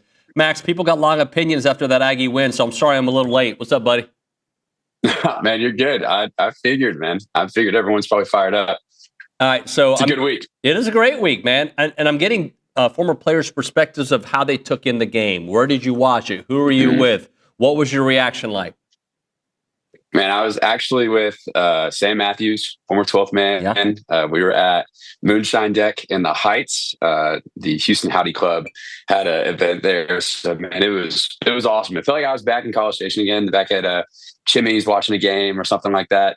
Man, it was a ton of fun. We stayed there the whole time and just feeling the atmosphere and everything, and getting to watch that last drive. I got some funny videos that my wife took of me and Sam celebrating. We looked like absolute maniacs. Man, it was awesome. It was special to get to watch. I bet it was, man. So I don't think you know Nate, but your tight end group came through, man. Just take me through that last play. Oh man, I was so happy for Nate, man. Everyone's kind of talks about. I love how everyone talks about him as the blocking tight end. You know, that's what my label was too whenever I was at A&M, and it was good to see some blocking tight ends get some love, show off the hands. You know, we're more than just battering rams. We could do more than just that. But in all seriousness, man, it was a great play. Watching him run the wheel and seeing Marcel lob the ball. Obviously, my heart jumped out of my chest, hoping that he would make the play. And it was a fantastic catch. And just a testament, again, I've been talking about that tight end room and just how reliable they are. They're consistent. They're going to go out and make plays. Whenever they get their opportunities, they capitalize on them. And that play was a prime example of it. Nate hasn't been used a ton in the passing game, but anytime he's been targeted, he's been reliable. He's made the catches. He's made the grabs. And it was really cool to see that room could be relied on in such a key moment of the game. Why do you think certain tight ends are labeled blocking tight ends? And here's my two-part question. Is it the speed or is it the hands? I think it's the speed. Okay. I think it's the size. So, but I do also think that in order for you to be labeled a blocking tight end, so there are plays that are specifically set up all week and practice all week to see who can actually go in and make that block. So for whenever I was on the team, whenever I was playing, I was the better blocking tight end in the room, and I was the best blocking tight end in the room. And that was kind of known. And so on plays where, if we have to have a tight end solo block a defensive end in SEC play, you have to have someone who can block at a high level to go in there and do that, or else a defensive lineman can blow up a play. Like, it's just how the game is. So I think for me, whenever I was playing, at least that's how I got put in that position, was because I was the best blocking tight end in the room, and I could go out there and compete against defensive linemen because I was a former defensive lineman. So I know what that takes to be physical with those guys. But I think nowadays, especially if you have a guy who can put his hand in the dirt and be physical and actually make an impact in the run game, that's where you can see run games really become dominant, because then in 6-on-6 situations in the box, you can trust your tight end to actually make an impact and go not just cover guys up, but move guys off the ball. Which I think that entire room actually, Theo, I'm proud of him. He's making his steps in the run blocking game. But I think Nate, being the older guy in the room, he's shown some consistency in the run game. I think that's why he got labeled the blocking tight end.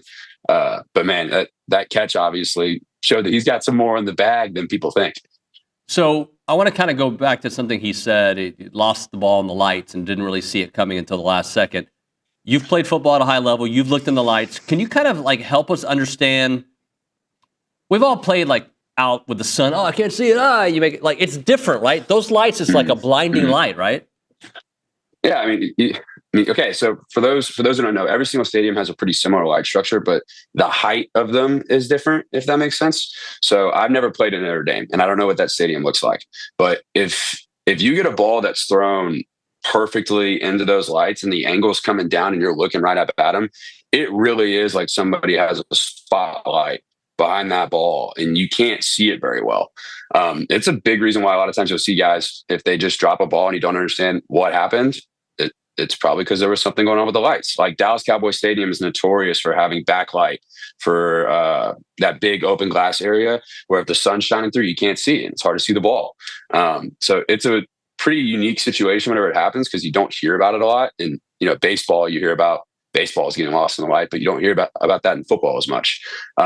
But it's a real thing. I've had a similar situation happen actually against South Carolina when I had a touchdown catch that Haynes King threw to me, where that stadium's kind of it sits lower, and he lobbed the ball up to me and kind of lost it in the lights a little bit. It's again just adds more folklore to the play and how big of a moment that was. But yeah, that's just a part of the game sometimes, and glad that he was able to make the play even with that going on. Max, let's talk Marcel. Yeah, he was under 50%, but the 47% of the passes he hit all hit big, it feels like. So when you look at how he has grown from when you met him to the quarterback that he is now, what are some things you can share with us? Man, I think you're absolutely right. Yeah, his completion percentage was a little bit lower than I think we all wanted it to be, but man, did he capitalize on opportunities whenever they arose. Looking at while I was watching the game all the way through, I was so impressed with his pocket presence, man. That kid has matured so much from what I've seen from whenever I saw him, whenever I was there at A&M. There are a few plays that stood out to me. Man, there's one play where majority of the time that I've seen Marcel Reed whenever he's playing quarterback, if he gets pressure and he gets a little nervous in there, he's going to drop the ball down. He's going to start looking down just at his lineman. He's going to run. He's not the guy in the past who's been someone who's going to slide up or slide back in the pocket to help his offensive line out with where the positioning is or where their defensive linemen are positioned in that pocket to hold it and then make a good throw. And I saw multiple plays on Saturday where there was either pressure coming and he stayed in the pocket and kept his eyes downfield and made the throw that needed to happen. Or he slid around and stayed smooth. I was just, his maturity, his ability to keep his eyes down the field with pressure and not just go straight to relying on his legs. That's why he was able to have the big plays that he was having on Saturday, was because in those moments when the pressure was coming, he still trusted his offensive lineman to keep him protected, which, I mean, you want to talk about too, a huge piece of this trust that he's probably having. I memean, no sacks allowed on Saturday and no sacks allowed this season at all by his offensive line. I mean, that's huge for the trust of a young guy, especially, I mean, Marcel's not a huge guy. He's not a big dude who's gonna be able to take a bunch of licks during a game. He needs to be protected. And the offensive line's doing just that to give him the space to sit in the pocket and trust his guys so that he can keep his eyes downfield and make the throws that he needs to. As a whole, this game for me was big to see his ability to make the big plays whenever they needed to happen. Granted, that said, I still would like to see some consistency in the deep ball. He threw for 360 yards and 2 touchdowns, and he could have thrown for way more if he had connected on a few other passes. I mean, there's a specific play for me that I think about was in the beginning of the second half, whenever we got pinned deep on a punt by Notre Dame. He had KC streaking down the sideline open, where if he would have hit him, it could have been a 90-yard plus touchdown. I mean, people don't think about that. I mean, that would have blown the game wide open. And then another situation on the next drive with Amari in the black, when Amari ran a similar kind of route streaking down the sideline and he missed him again. So it's exciting because the amount of opportunities that this offense was able to create, and they still missed on a ton of them and still put up 41 points on one of the best defenses and best secondaries in the entire country. So I think this game was just a testament to the overall talent and the ability that this team has and Marcel has. But I'm really excited for what the future holds for Marcel. He's going to have a great year this year. Max, this was fun, man. Thanks so much. We'll talk to you next week. Yes, sir. Appreciate it. Gig 'em. Max Wright here on the Buppy's Catering and Bartending Hotline. We'll head a break. We'll come back. Jamie Morrison in studio right now. Daily Company, they're a family-owned, licensed, and insured business that offers so many different services like HVAC, electrical, plumbing, generator services. That's available to you 24/7, 365. HVAC-wise, they've got your thermostat repairs, your refrigerant leaks, your furnace failures, your seasonal tune-ups. They can take care of plumbing issues as well, leak repairs, clogged drains, water heater installation, and they want to keep those pipes in top shape, electrical wiring and outlets, and upgrades for safety and efficiency. Plus, generators, they can repair them, they can fix them, they can do it all right there, and they can make sure that they are prepared for power outages. They serve Bryan College Station, Houston, and Austin with upfront pricing and no surprises. It is the Daily Company. Contact the Daily Company at 979-260-2020. That's 979-260-2020. Or visit them online at godaily.com to experience the daily difference.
Let's talk a little A&M volleyball here on TexAgs Live, presented by David Gardner's Jewelers, Rollo Insurance Studio. Jamie Morrison is here with us as we look ahead and look back. How are you, sir? I'm doing well. Yeah, got a little chance to recover and recharge the energy systems, and away we go again. So let's look at last week. Yeah. And how do we look at last week and project it moving forward? Yeah, you learn is the biggest thing. And I think we've talked on this show actually about like you learn more during losses than you do during wins, unless you really kind of dissect the wins, and we were trying to do that all season. So I think it's take the things that were an anomaly, and I think there were pieces of that in the SMU match where we were actually acting like ourselves, and we talked about that, and then move forward. And I think the thing I'm proud of my team about is, again, I didn't think that SMU match was very indicative of the way that we play volleyball. But we played better in the third set. But I think the thing I am proud of is, I don't know, in a 24-hour span on the road with a 1-hour practice, we changed some things that needed to be changed for that TCU match. And I think the thing I'm heartbroken about is we changed those things, and we're still not where we need to be, or weren't where we need to be. I hope we are now. But we went out and fought against a really, really good volleyball team and did some things completely differently than we did the night before. So I think going forward, it's continue to, harp on the things that got us to the point where we're at right now, and really kind of dive in on, again, those, core tenets that make us ourselves, and make sure we get back to doing those things as well as we can. Is that basically why you were so surprised by the results against SMU, because you weren't getting back to your core tenets? Yeah, it wasn't like even the result. Like, I don't know. I think I have an idea of what the score is in my head, but the thing that stands out are just the plays within that game. They're so not opposite of what we normally do, but it was just, man, this isn't how we normally act on a volleyball court. And I don't know, little things like the way we define hard work, we weren't necessarily doing those in those moments. But again, I thought we responded a little bit in the third, and I thought we had a really, really good response the next day. And then mentally, how has the team overall, like, obviously they went to work, they had that short practice, but how have they responded just mentally? I think there's two pieces to it. I think there's a wake-up call of like, all right, we have to be able to go do those things night in and night out, regardless of who we're playing. And they really have to, like, you have to be so much a piece of your identity and who that you are that you don't even think about them in those big moments. That this is just what we do. So I think there was a wake-up call to that. And then I think the second piece is just that was a tough road trip. The last time I talked to you, I talked about that. Just 4 matches, 7 days, 4 different hostile environments. I think there was a recharge that had to happen. So we talked about recharge, refine for the first 2 days that we were there, and then reset when we came back. We got to go back to doing the things that make us us. And I think we saw a lot of that happen at practice yesterday. I'm hoping that continues today, and you see that this weekend on the floor. So regardless of result, this team should be better for going through that, though, right? Like sometimes great teams have to go through this kind of adversity. You got to have a little wake-up call at some point in the season. And I would have preferred if the wake-up call was the SMU match, and then we tough out the TCU match in 5, like with a win. But if it is a wake-up call, the way that we go about our business, the way we stay dialed in at practice, the way we go about our business during practice for the full 2.5 hours, like it'll end up with a net positive in the end. How do you deal with the emotional toll of the season, the good and the bad, and the busy schedule? Like how do you kind of decompress? You got to find windows to recharge yourself, I think, is a piece of it. And those are harder and harder to find. I think I've said it on the air. This job tends to pull in different directions than it ever has with the way that college athletics is changing. But really trying to carve out, no, this is the time that I'm going to take for myself, for my family, or things along those lines. Or we talk about refilling your soul within our program of like, you got to find the things that do it the fastest. So I think you got to, listen to your advice that you're giving your players sometimes. You got to make sure you take some, because this thing can just pull in 85 different directions and leave you with negative time. So it's carving out, hey, no, this is the time I'm going to spend with my family, or this is the time I'm going to spend by myself, or I'm going to go get a little meditation at this point. Like, you got to make sure you do those things. What are some of the things that you do? You listed a couple, but like to recharge your battery, are there things that Jamie likes to do? Yeah. Like, this makes me just feel good. It's interesting because I think I used to be like a crazy extrovert back in the day, where it was like I'd want to be around 50 people and be in the middle and bouncing from conversation to conversation. And I think as you become a head coach, you're kind of pulled in different directions to have those. So it's like you really value the alone time then. So I would say a little bit of alone time, time with my family, I think is a big one. And then I always find, and this is the hardest one, and it's for everybody, but just being physically active. Yeah. If I can get a workout in, I usually feel better. And it's one of those things that you always like, you get done with and you're like, oh, that's amazing. I feel better, but you never carve out the time for it. So I would say that one as well. You know, nobody's ever left a workout and said they feel worse. Nope, they always never. Feel better, right? Yeah, maybe sore, but that's about the worst. That's a good feeling, though. Yeah. Emily, talk about her performance there against TCU. Yeah, we actually just watched some video yesterday, and I just thought one of the smartest games she's played. And she knew when to take risks. She knew when to, I don't know, we talked in that match about trying to slow their offense down a little bit in different ways without getting a kill. So she knew when to do that. And I'm proud of just, I don't know, the way she went about her business in that match. So we talked about it yesterday, watched a lot of video on kind of, hey, this is what this can look like. And I think that's what she's capable of, is a match like that every single night. So I'm hoping to see that in the future. Anybody else that we can spotlight? They like it. Look, I know we didn't get the result we wanted, but I saw some positive steps here. I think, again, the TCU match is a struggle just because you look at it statistically, and like both of our outsides hit over 300, and we out a lot of things to them if you looked at the stats. So I would say those two, I think, had a good match and a smart match as you kind of got into that. And then I feel like it was different people at different times. And if I were to, I don't know, talk about like the third set of SMU and on, it was like a car that was starting to get going, and then all of a sudden it would like sputter back a little bit, and you'd be like, all right, here we go again. And I think the thing, and I said this even before this weekend, that I'm encouraged by is I don't think we've had a match yet where everybody has played well. You haven't seen our best yet on the floor, and I think that's going to come at some point here, hopefully this weekend, if not the near future, where all the cylinders on the car are firing and we're going at full speed. So I think that's to come. Can you remind the audience the last time you got to play at home? Last season? Yeah. Exactly. I don't even remember the date anymore. I mean, we're deep into the season, right? I feel like we're at the end of the season based on everything that we've done so far. I mean, the exhibition against Baylor obviously was here, but I think the scoreboard had it last year, Georgia, at some point in November. We're excited to be in front of the 12th man. It's been a long time. Like I feel like I'm back with a national team where you don't play home matches. Yeah. Like that's kind of 7 matches. It's insane, and again in a lot of different places. It was not 7 matches where we just went to 2 different gyms. It was 7 matches, I think, in 5 different places. So some back-to-backs involved. Yeah, so we're excited to be in front of the 12th man. We're excited to be at home. We're excited. I don't know, sleeping in our beds is a piece of it, but just to have a crowd cheering for us as opposed to against us. We're really excited for it. Well, I mean, home court advantage matters, right? Oh, it does. Yeah, I was just looking at some analytics stuff where it was like projected win-loss, and it's pretty crazy. Like when you actually look at the analytics, how much home court really matters. So again, this is like we had a tough schedule, but I'm happy because I think it will make us better. I think we've had to play at a really high level in really hostile environments over and over and over again.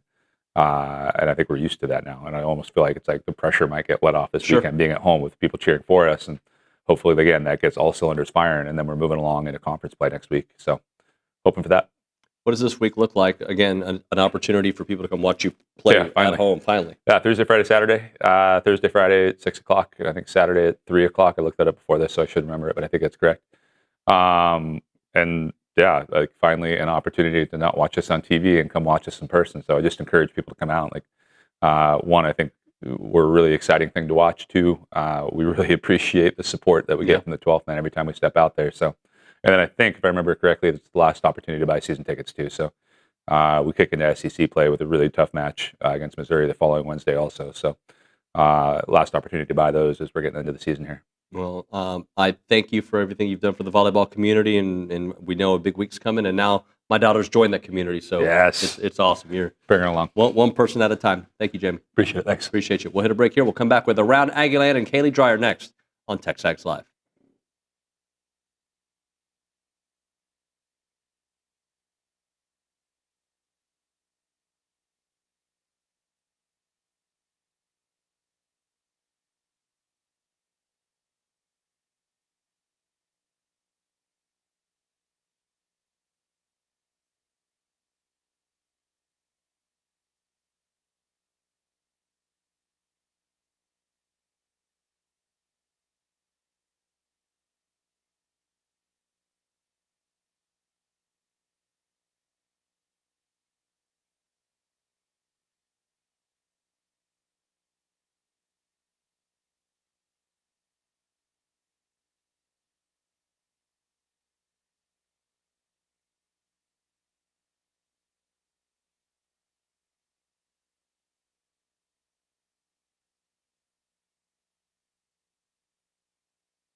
Shortener, tell me who this is singing.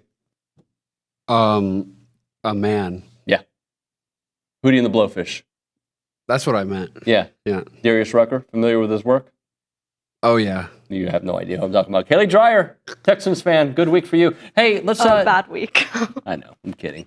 Around Aggieland, you want to give it to us? Yeah, we had a bunch of exciting things happen this past weekend, starting with Aggie football as they continue to stay undefeated, taking down number 8 Notre Dame 41-40, taking the lead with 13 seconds remaining in the game. This marked Texas A&M's first win against the top 25 team on the road since 2014 and third win over a top 10 team in the Mike Elko era.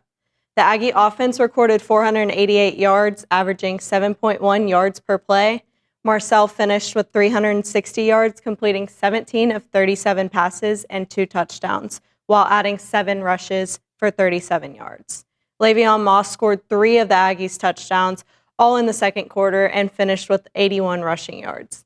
And on the defensive side of the ball, Marcus Ratcliffe led the team with 8 tackles, including 1.5 tackles for loss. Scooby Williams had the first interception of the season for the Aggies, and Albert Regis tallied a career-high 7 tackles, including 1 sack and 1 tackle for loss, as well as being named the SEC Defensive Lineman of the Week.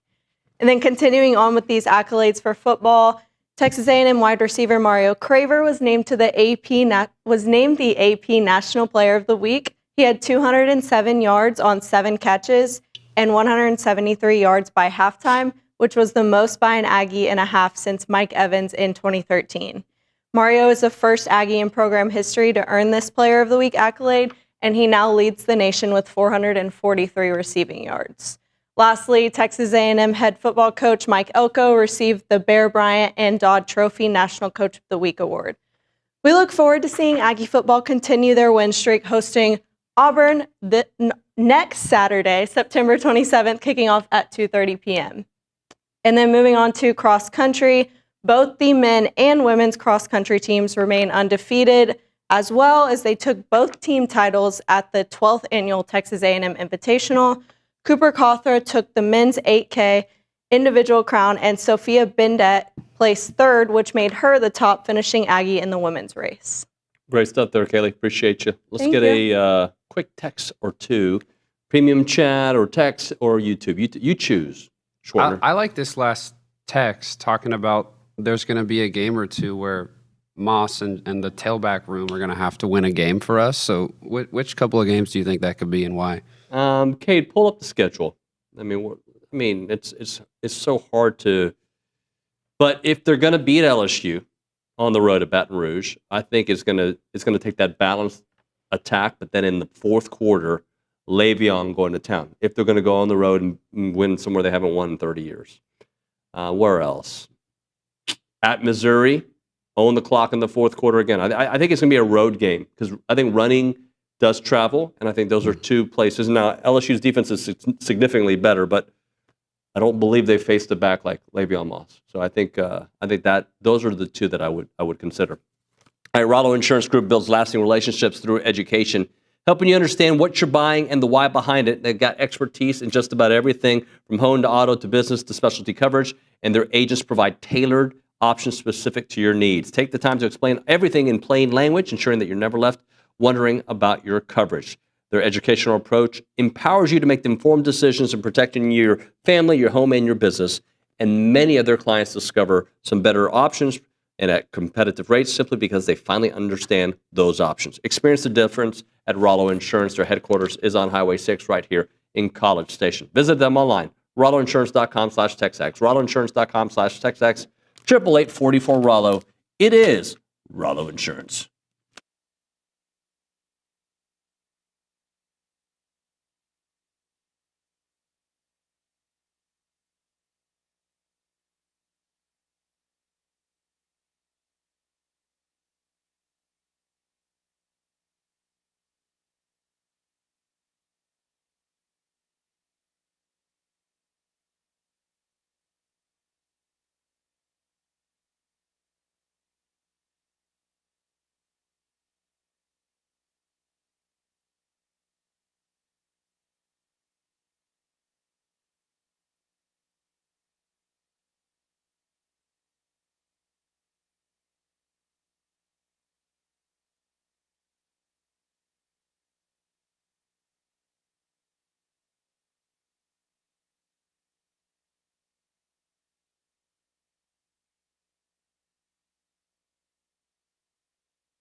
And we're back. And not around Aggieland, but we are in Aggieland. We're TexAgs Live. We're presented by David Gardner's Jewelers. We're in the Rollo Insurance Studio, and it is time for Recruiting Country, brought to you by American Momentum Bank. American Momentum Bank, the only privately owned bank headquartered in Bryan College Station, and they are committed to helping our community prosper by offering you a wide array of personal and business banking solutions specifically designed to help you build financial success with confidence and momentum on your side. He's Ryan Brauninger. I'm still David Nuño. Hello, Bronny. A very well-tanned Ryan Brauninger. I was looking at myself in the camera as you were talking, and I'm like, I might be darker than the Latino in the office. So we're getting close. I spent a lot of time outdoors yesterday. I did something pretty foolish. You want to hear? Yeah. So after work in the morning, before lunch, went and got my lift in. Okay. And I went and got my lift in so I could shower before B team. Okay. And so went and showered before B team, and then as I'm getting ready to come back to the office to do B team yesterday, I was talking to my wife about all the things that I have to get ready and get done before I leave for Salt Lake City very early tomorrow morning out of Austin. Okay. And then I started going, the yard needs to be mowed and weed eated, and my wife does not do those things. She's not allowed to do those things. I won't allow her to do those things, and especially since she's pregnant, right, she's not going to do those things. So I wasn't going to have enough time today because I've got baseball practice right after B team, and I'll leave so early. So then I realized I'm going to have to take 2 showers today because I had to mow and weed eat last night when I got nothing home wrong from with double shower days. I just feel like it's wasteful. Oh, I think it's fantastic. It's very relaxing. Really? Are you a bath guy? No. I mean, I'm not against the bath, but I'm not a bath guy. But I'm a multiple shower a day guy. Are you really? Yeah. Okay. Yeah. I've just always felt that it was, and maybe I need to increase my supply of underwear because I run thin. You know what I'm saying? Like, I can't be having 2 showers a day because I can't be having 3 pairs of underwear on a day. Oh, I do. Really? Oh, yeah. How big's your underwear drawer? I mean, it's pretty big and it's organized by color. Wow. Yeah. And size? Do you have different sizes and shapes? I'm not going to get into my underwear size. What shapes? I mean, they're mostly the same brand or same style. Okay. Yeah. The brief community. Anyway. Hey, we talked about on B Team yesterday that I don't know that y'all have gotten to. What's that? On TexAgs Live. And that is the incentive to listen to B Team because we try not to get into the things that you guys have gotten into. But rank the top 5 quarterbacks in the state of Texas collegiately right now. Okay, let's think about that. So Haynes King is from the state of Texas? No, in the state of Texas right now. In the state of Texas right collegiately. now. And there's one name that's not going to be in the top 5 that everybody would have had one going into the season. Correct. So it's like some combination of Josh Hoover, Baron Morton, you could throw Wigman in there, Marcel, and Sawyer Robertson. I had the kid from Tarleton on my list. He's been incredible, and he's like got a career of doing this. He's had multiple years where he's been super productive there. Who was number 1 on your list? Marcel. Okay. But I'm just saying any combination of those names, and then you start looking at like Brad Jackson at Texas State, Owen McCowan. Where does Arch Manning fall right now? If you're ranking the quarterbacks collegiately in the state of Texas, where would you put Arch? I have to look at all those guys' numbers that I haven't looked at. I'd tell you they're all better than his. Yeah, but who are they playing? Who's he played? I mean, San Jose State? San Jose State was on, and Sam Houston State are going to be borderline bottom 30 teams in the country, bottom 25 teams in the country, excuse me. And UTEP's not far off that from there. San Jose State's pretty clearly in that group right now, bottom 25. And I believe that Sam is like number 30. So like they're approaching. Do you give him a little bit of grace in thinking of this based on how he played against Ohio State, which he was not good, I understand. He had moments of good in that game. I don't know how, we're not Texas insiders. I just thought it was funny that when you rank the quarterbacks after 3 weeks in this state, that guy might not be in the top 10 in the state of Texas. And Wiggy might be in the top 3?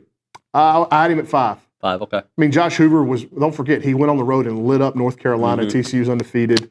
Baron Morton's going to have a huge test this week. I'm looking forward to that, but I think he's good. Sawyer Robertson's been incredible. Marcel's been really good. So, like, I would have Wigman 5-ish around there. But again, it's a matter of opinion. It's not like, and for as much as I'm a huge Connor Wigman fan, it's not like U of H has gone out there and played a murderer's row either. I mean, it's been SFA, Rice, and Colorado, and he looked good against Colorado. He was just okay against the other ones. Yep, you're right. So I like this topic that you sent my way because I think it just shows you the long game for recruiting. But it's hard to quantify the effect of the Notre Dame win.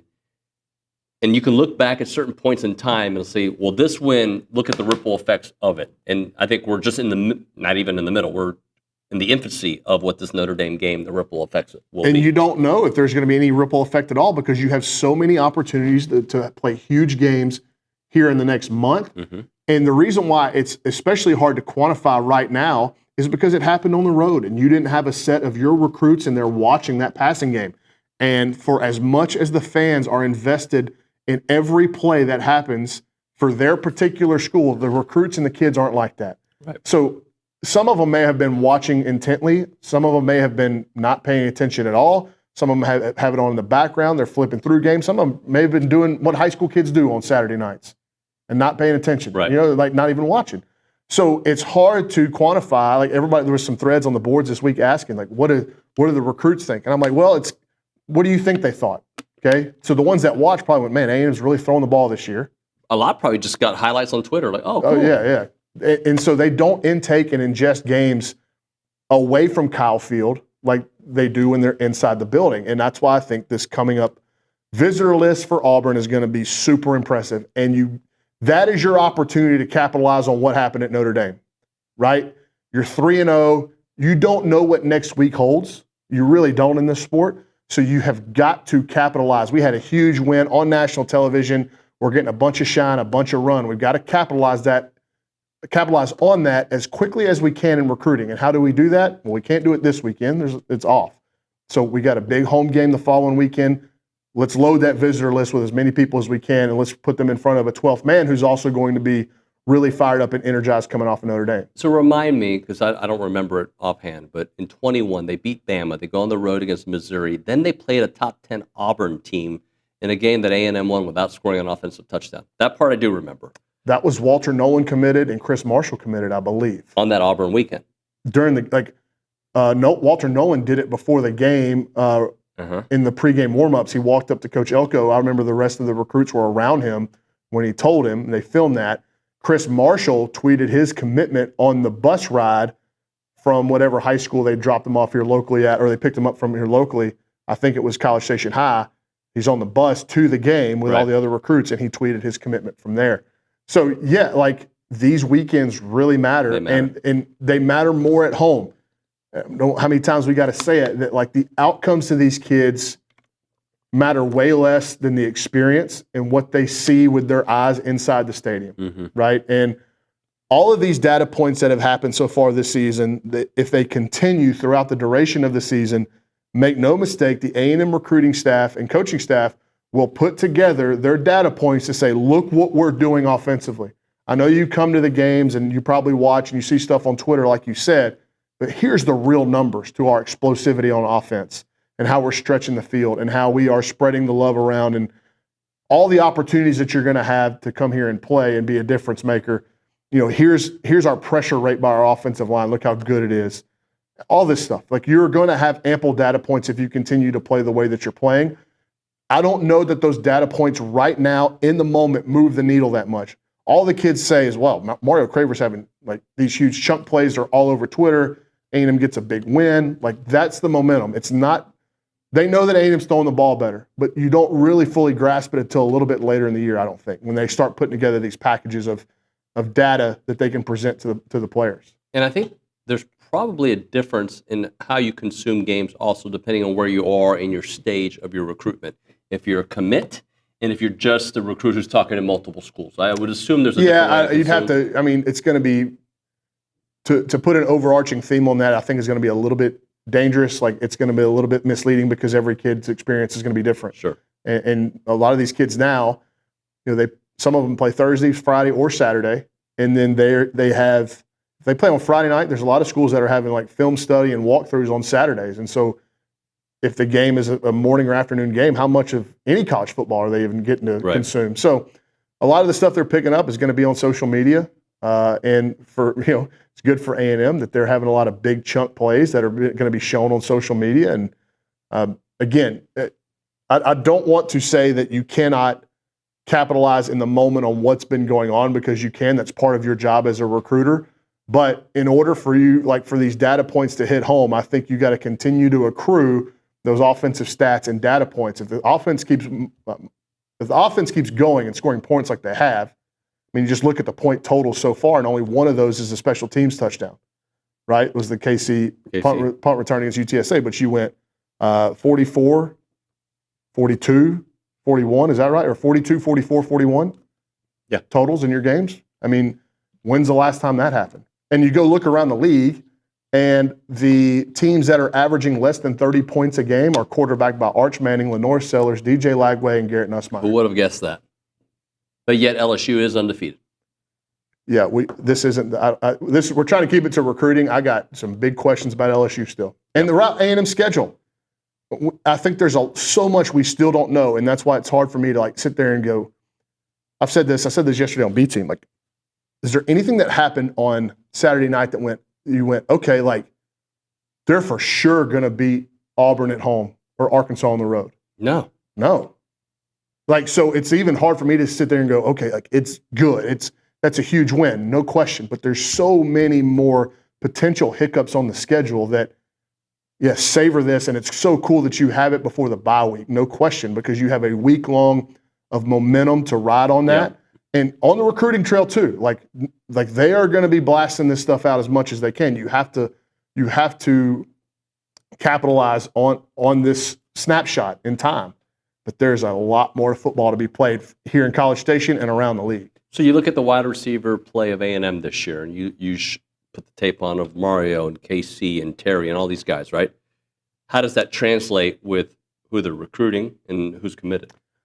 There was a lot of talk in the offseason about A&M really needs like a 50-50 contested catch guy, big outside receiver. And I did see one breakdown on YouTube this week talking about that X position. A&M needs more out of that X position. And because the receiver room is so shifty and can change direction, it would help them to have a 50-50 ball winner. Mm-hmm. I understand that, and I think there is definitely an argument to be made.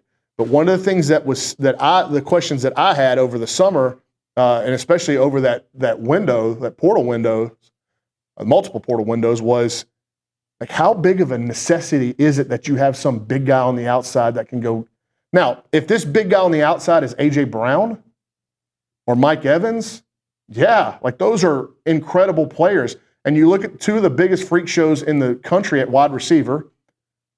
I would say if you're looking at the best wide receivers in the country, how many of them are those big, physical, contested catch guys? Two of them would be Jeremiah Smith and Cam Coleman, who are just freaks. Yeah. Like, you could quantify them. You could put them in the box of big, physical outside receiver, but they're also incredibly fast, incredibly shifty. They're gifted with 50-50 balls. Like, those guys are unicorns. And I think A&M believed they had that in Jerome Miles, like a total package type of receiver. But what I'm seeing and what I think we're going to see manifest in the recruiting going forward is if you have a wide receiver room that has 9 scholarship players in it, let's just put a number on it. You can go 10 if you want. Of those 10, how many would you allocate to big outside receivers that are considered contested catch 50-50 ball winners? 7? 3? 3, yeah. 2 or 3? But what we're seeing right now is like there is a much bigger premium on, can you get separation? Can you get open? Can you make people miss in the open field? Like the yards after catch and the ability to get away from defenders. I mean, Mario Craver's had an incredible season so far. Yeah. I'm in no way, I'm actually highlighting what he's good at. How many of these catches is he making where he's in traffic? Not many. No. He's open. And he's in space, and Marcel's getting him the ball in space, and then he's obviously special after the catch. If you are worried about 50-50 ball winners, I think KC's probably like 4 out of 5 in those this year, and he's not a big dude. He knows how to get his body around big bodies. The only one that I think he dropped was the underthrow in the first drive against Notre Dame. Right. And that ball hit him in the shoulder, and I actually think he was coming back to catch it and maneuver around the defender before he caught it. But still, you look at that Utah State game, he was incredible contested catches. He had one the other night against Notre Dame where he just got completely off the mat, jumped up, plucked it out of the air, and got hit a couple of times and still held on. He's a good contested catch winner, and he's not some big guy. So I think if you can go find a big outside receiver, one in a class, that's fine. Especially if he is a freak show like Jeremiah Smith or Cam Coleman and potentially even Jerome Miles. But I think what the traits they're going to be looking for going forward is, can they run? And that, I'm not so much talking about 40 time. I'm talking about, can they change direction, get up to top speed, and separate from defenders? And can they create after the catch? And Terry Bussey's plenty fast, but I think Terry's been awesome after the catch. I agree. And he's built more like a running back in space, where he's not like changing direction, darting, but he kind of weaves, and he's got good contact balance, and he stays on his feet. He can create after the catch. It looks different than the way that KC and Mario do it, but the trait is still there. The yards after catch factor is still there. I think that's going to go way up for A&M in their evaluation process on the recruiting trail. And if you look at what they've got right now committed in the 26th class, I think they would like to, like if a booby feaster comes open, he's kind of a do-it-all guy. But I would like to see them, can they go find somebody that can really take the top off? Like Tristan Keys has already flipped his commitment to Tennessee. I don't think that that's going to be a possibility. Jace Matthews is one of those guys. But when you look at what they've got committed right now, Aaron Gregory is freak show. Yeah. Freak show. Contested catch, make you miss, quick, but in a long, gangly looking body. But he's got unique traits. Mike Brown has I've talked about this last week, how much better he's gotten, completely reshaped his game, and I think has now turned himself into, because of how much faster he's gotten and quicker he's gotten in his mind for football, I think he's turned himself into a get open guy. He can get open. And then Madden Williams has been your physical kind of contested catch guy, and he's built like a running back. He's sturdy. You don't see a lot of him like catch and run over the middle of the field. It's like a lot of go balls down the sidelines, but he's been sensational. And these wide receiver commits have been as productive as the A&M wide receivers so far this season. The numbers right now that they're putting up are pretty staggering, week in, week out. All right, let's hit a break. We're going to come back with more. I want to ask you about KJ Edwards and his visit to LSU. Got a little bit more to get into here on Recruiting Country. If you have a question for Bronny, send them in at 979-693-1150, or you can also text it to the, not only text it to the show, YouTube and TexAgs chat. Moment for Caldwell Country Chevrolet, Highway 21 in Caldwell, and online at CaldwellCountryChevrolet.com. In today's fast-paced world, Caldwell Country Chevrolet is going to bring that car buying experience right to your fingertips. You can browse their constantly updated inventory. They have a great selection of vehicles, and they change those prices and those deals month to month. You can find your perfect match, calculate your trade-in value, and even start the financing project, all from the comfort of your home. And they're more than just great deals there. They're a proud supporter of Aggie athletics, and they have numerous local charitable organizations that they're involved with. They are also deeply invested in our community. So when you shop with them, you're supporting a local business that loves to give back. If you are ready to experience the difference, make that short drive to Caldwell. So about a 15-minute drive, the edge of Bryant's to the beginnings of Caldwell. Short conversation away, but you'll see the difference when you step on the lot and do business with the great people at Caldwell Country Chevrolet. Highway 21 in Caldwell, online, CaldwellCountryChevrolet.com.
And we're back. TexAgs Live, presented by David Gardner's Jewelers Rollo Insurance Studio, Recruiting Country, brought to you by American Momentum Bank. KJ Edwards visited LSU recently.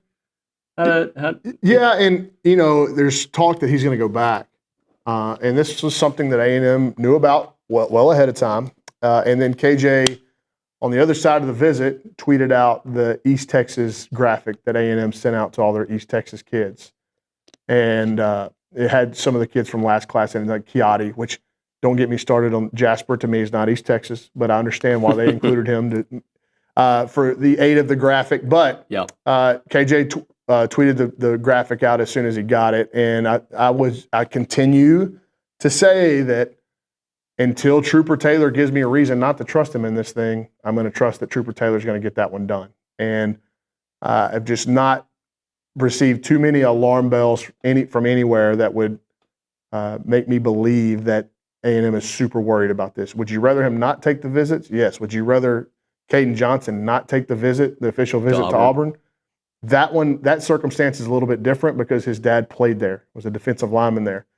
I think personally, A&M combating whatever recruiting pitch Auburn is going to have is very, very easy. Because Auburn, you are the alma mater of his father. What took you so long to offer?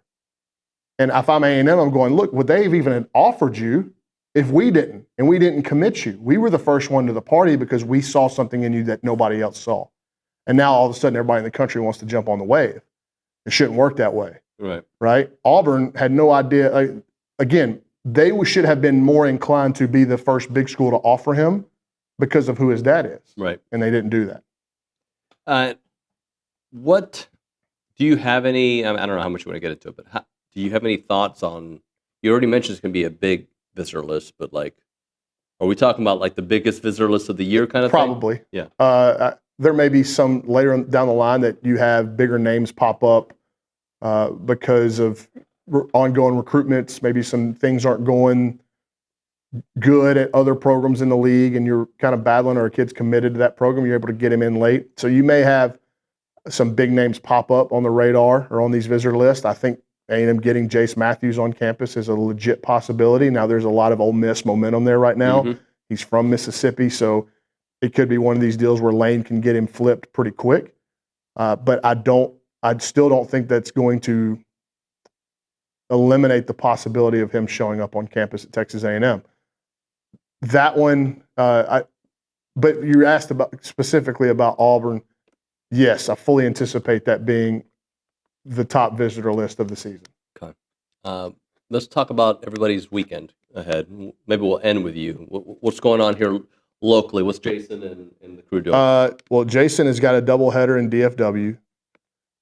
He's going to see McKinney North, Rockwall, Prosper. See, I should have prepped myself for this, but I can look at it right here. Jason is going to North Crowley against Rockwall, and then McKinney Boyd against Prosper on Friday. Cade will be on the south side of Houston. Fort Bend Marshall, we just talked about Caden Johnson. They play Richmond Randall, state champions last year and home of the top 2027 back in the state, and Landon Williams-Callis. And then on Friday, he's going to see Manville against Shadow Creek. Both of those schools have some underclass kids with A&M offers. So he'll be on the south side of Houston. And then I will. You said I'm going to go last. What are your plans for this weekend? My plans for this weekend, honey to-do list, and a lot of sporting events all over the state of Texas. That's what I'm going to do. It's a bunch of soccer, volleyball, cross country, soccer. How much football are you going to get to watch? I'm going to watch a lot of football, I hope, on Saturday. I hope I watch a lot of football, as a fan, as opposed to how I sometimes watch it. It's nice to have won that game Saturday. You get to put your feet up for a week with that feeling. Yeah. And I can watch that Auburn game and analyze. From you get to take some notes, maybe send them to Coach Elko. Little mental. I may text them. My good friends over there across the street. So I'm pumped about my trip. I leave tomorrow morning, flying to Salt Lake City, and then rental car staying in Park City. Due to the Aggie network is honestly, it's incredible. And I grew up an Aggie fan, but you really don't. And my uncle and my dad went here. But even still, as you're growing up, you don't recognize kind of what you're walking into. And since I've got my Aggie ring, and especially since I started working at TexAgs, the outpouring of generosity in multiple occasions in my life. This school, this Aggie ring, this degree has changed my life. So is this job, no question. But all I did was post that I was going to Salt Lake City and was looking for some recommendations. I was going up there for work. I can't tell you the number of Aggies that have reached out to me directly through private messages on the site, through DMs on social media, giving me restaurant suggestions. All that stuff's great. But I had multiple reach out and say, hey, I've got this place in Park City. I've got this place in Salt Lake City. I won't be there this weekend. Why don't you stay there? I'll put your name on the reservation if you want it. Wow. And so just incredibly generous, right? And like, I don't know if that happens with other fan bases, but I know with 100% certainty it happens with this fan base on multiple occasions.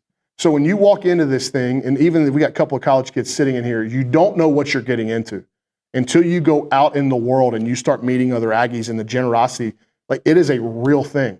And there's a reason why it's such a big part of the recruiting pitch at Texas A&M. So I'm flying out tomorrow. I have a place, I'm staying at a place in Park City. It looks very, very nice. I've never been to Utah before.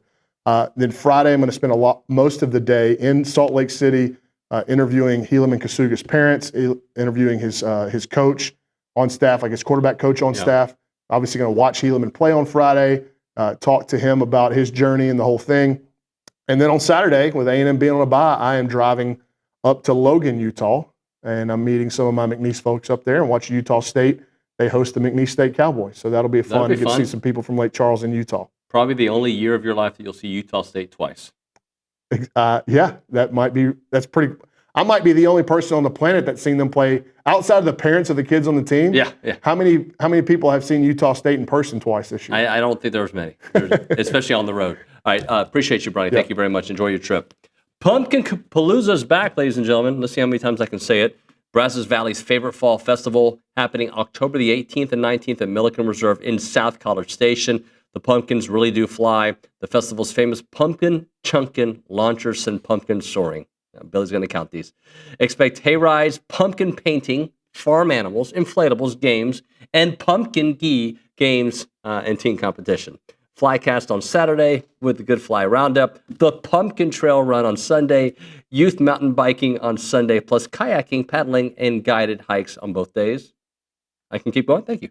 Food and drink, enjoy food trucks and the Wildflower Mead by the lake. And you've got ticket savings. Online tickets are $20 September 25th in October and will be higher at the gates. Buy early and save. It is the awesome place to go. Milliken Reserve Land Conservancy. And this year, 2 venues, 1 event. When you get Milliken Reserve, you'll arrive at the farm, and there'll be the pumpkin chunkin', the farm fun, the food trucks, and much, much more. Go to pumpkinpaloozabcs.com. Tickets are good for both days. Terrence Keel's birthday today. Great friend of the program. Yeah. Did some great acting with Gavin Grahovic for our Academy shoot. Happy birthday, TK. Happy birthday, TK. Pumpkin Palooza. Bye.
Oh, what a song. TexAgs Live, presented by David Gardner's Jewelers, Rollo Insurance Studio. We go to the Buffy's Catering and Bartending Hotline. We're joined by PB, Peter Burns of the SEC Network. What's up, Peter? Can we do this interview for about 30 minutes right now? Because I'm down here in Gainesville, Florida, and I'm doing an event with Chris Doering, and Doering just literally brought me to his gym, and I didn't know that he was having me work out. So this is a perfect time to do this call. So if we can go 30 minutes so I don't have to actually go back to the workout facility, that'd be great. I knew I loved Doering. I love that about him. Hey, buddy, you were one, I don't want to say of a few, but one of the notable people who was picking A&M to win. They made you look good, huh? Yeah, and I mean, listen, if you would have told me what the final score of that game was, I don't think I would have said, all right, that worked out well for the Aggies. And I think in a weird way, too, that showed me more of what A&M could be as opposed to had that game been, 2017, how I kind of thought it was going to be. I thought this was going to be, like a defensive battle. But the fact that it was, everything that was just shoved over at A&M, they're like, all right, sounds good. Late scores, they give up one, and all of a sudden when the kickoff return gets turned back, we're like, oh, man, what's going to happen? And sure enough, Marcel's like, I got this on the road. And then, and Coach Elko had told me that the idea that it wasn't going to throw it to KC or wasn't going to throw it to Mario on that call when the game is on the line, it was incredible. Talking to Peter Burns here on TexAgs Live. Yeah, Peter, I think it's a couple things are at play here. I think this is a team that has proven now, okay, vertically they can beat you. But they still have Le'Veon Moss. Le'Veon had a really nice game against a good Notre Dame defense. And there's going to be a game where Le'Veon's going to have to carry the load at the end of the game. What do you think about the fact that they have become more of a balanced team? Yeah, I think that's, it. I've seen LSU teams in the past. I've seen other squads that don't have complementary football. And that's what you need to be able to do, because there's going to be some times, you're right, where A&M is going to just sit in there and go, all right, we need a 4-minute drive. Okay, we need to just grind out this clock. And it may come against LSU, later this season over there in Baton Rouge, to where, something that Florida didn't do last week, which I thought they were going to do. And again, I think that was the one that Elko, who hasn't shown a lot of emotion, but I could just tell, like, the way that he was smiling and the way that he enjoyed that. It was finally that, take a deep breath. We got that off of our back, and now everybody can shut the hell up nationally. That says A&M is going to be Texas 8-4, and now we can go after and do some other things. But the fact that, I keep going back to Marcel, and so much was said, oh, he's just, a running quarterback after what he did to LSU last year.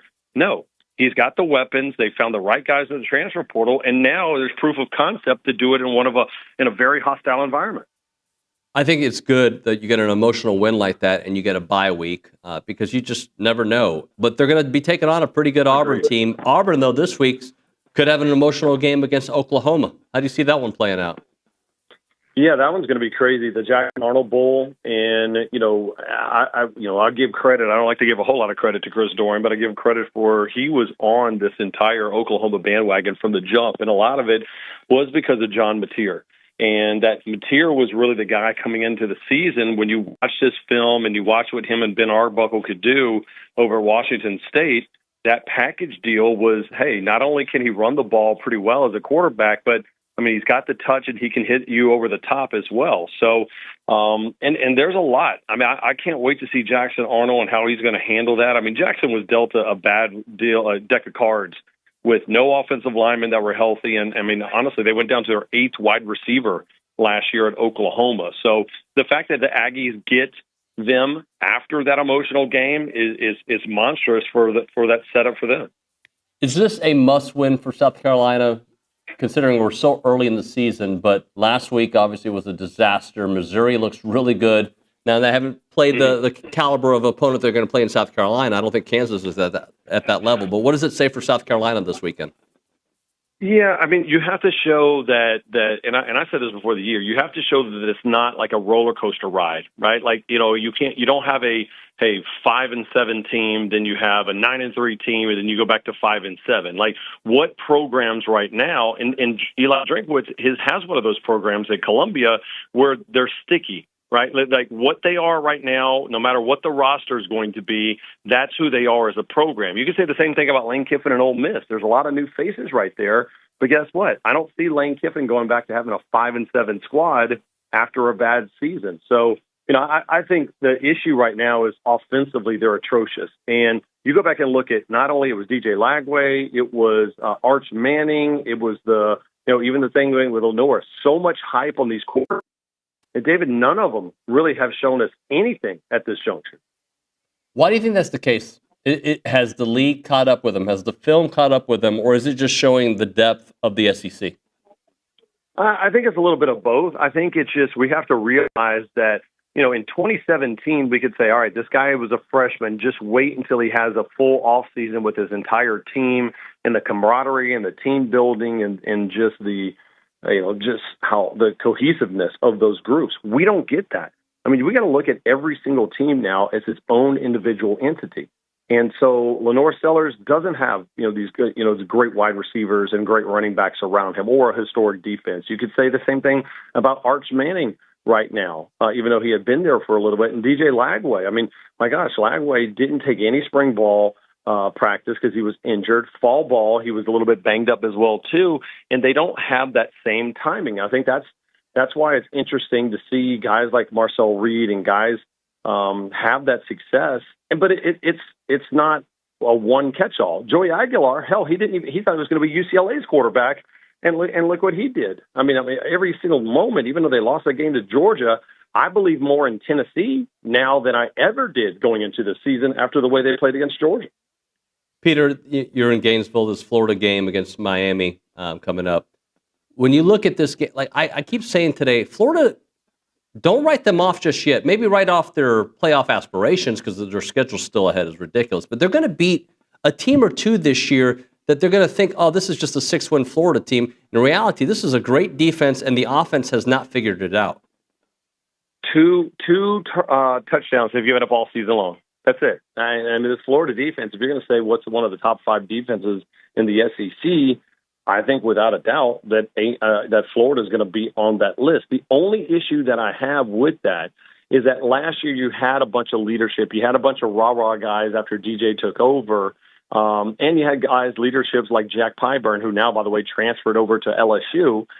They fought for that team last year. The question is right now, what happens if things don't go well against Miami, which Miami looks really good. I'm shocked how well they looked right now with Carson Beck and Mario Cristobal's talent on there in Coral Gables. What happens if things get sideways again? What if it is 31-7 and Lagway struggles? Does that team fall apart? That's the concern that I have. And that's a concern I hear from the fans here in Gainesville. Talking to Peter Burns here on TexAgs Live. Peter, Vanderbilt. I mean, I thought they would be okay, but and look, I'm not going to. I know Lenore's got hurt, and I know it affected the game. I get that. Vanderbilt was trucking. I don't think it would have mattered. Yeah, I don't think it would have mattered. That defense, and that's the crazy part about it is, I mean, years ago, Vanderbilt, when we go down there in spring football for the SEC Network, we couldn't even really show practice, and they wouldn't have scrimmages because they didn't even have enough guys to do it. And that was the one thing I talked to Clark Lee and Barton Simmons in the offseason. He goes, we finally have depth. They didn't win that game because Diego Pavia was amazing. Diego Pavia now is just a cog in the wheel of what Vanderbilt has. They've got up 3 points in the second half. And you think about a team that traditionally doesn't have the rosters to do it. Normally, their first string defense is pretty good, but at the end of the day, teams kind of wear them down. They've gotten better in the second half. They had 10 different guys carry the ball. They're keeping Diego fresh, and he's going to be a problem. I mean, listen, the Football Power Index, which I don't know how the hell we come up with those numbers, frankly, at ESPN. The numbers don't even get me started on that. But right now, they show Vanderbilt as a 59% favorite to win against LSU when LSU comes into Nashville. I mean, that's crazy, but that's the parity of SEC football right now. All right, so I ask you, LSU is a team they're winning differently than we may have thought. We thought their defense would be better. We thought the offense would be better. The offense, I think, is going to figure it out. I think when you have a new offensive line. But should there be concern in Baton Rouge or no? And don't turn it to Brian Kelly and yell at me for asking. No, I mean, you put some respect on them. You guys are spoiled. No, I mean, and listen, Brian Kelly, apologized and said, hey, it was a little bit of the fog of war in there. But, I mean, I think there is some concern. But after the game against Florida, I was there in Baton Rouge, and I spent some time with Joe Sloan in the office, and I kind of asked him those questions. I said, what's the deal? And he goes, Nussmeier throws a bad interception late that he should have thrown. We fumbled another one that got us out of field goal position. So he goes, that's at least probably 10, if not more points. And if all of a sudden we lose, they win that game 31-10, are we talking about what the offense looks like? I mean, the thing is now they don't have to be aggressive. And last year, Nussmeier, go back and look at the A&M game. I mean, Aggie fans know as soon as Nussmeier all of a sudden tried to become Brett Favre, he threw 2 interceptions, and Marcel Reed made him pay, and that was the end of the season for LSU. They learned that lesson and said we can win games the way Nick Saban and Les Miles won games, which is we're going to play really good defense. That's going to have short fields and take advantage where we want. That offense is still good enough. I still think it's the best team in the SEC right now. That is Peter Burns. PB, we appreciate your time, buddy. Thanks so much. No, I don't want to go because then I got to do all this cardio. All right, fine. I'll get to working out. All right, see you. Bye. Later, brother. PB on the Buppy's Catering and Bartending Hotline. We'll hit a break. We will come back with just chit chat. I wonder if Cade Bickham's got anything around the SEC. Oh, look at his face. He is excited about that. Caden Schwartner's like, what about me, bro? I want to talk. You'll both no waving. Waving's not allowed. We'll hit a break. Hi again. Sorry, I don't hear you. Right now, we're talking about the Association of Former Students. And if your organization or business is looking for an opportunity to engage with Aggies, you need to check out the Association of Former Students that bring Aggies of all ages together during their marquee events that are held throughout the year. We're talking about Aggie Ring Day, All Aggie Hullabaloo, The Gathering. They all welcome tens of thousands of guests. And there are many sponsorship and vendor opportunities to get your brand in front of those attendees. And they offer a wide variety of both digital and in-person options to promote your brand. This includes title sponsorship, naming, on-site presence, activation, and recognition in social media posts, and much, much more. There's also advertising opportunities in both the Texas Aggie Magazine and the Aggie News newsletter, which are seen by over 230,000 people.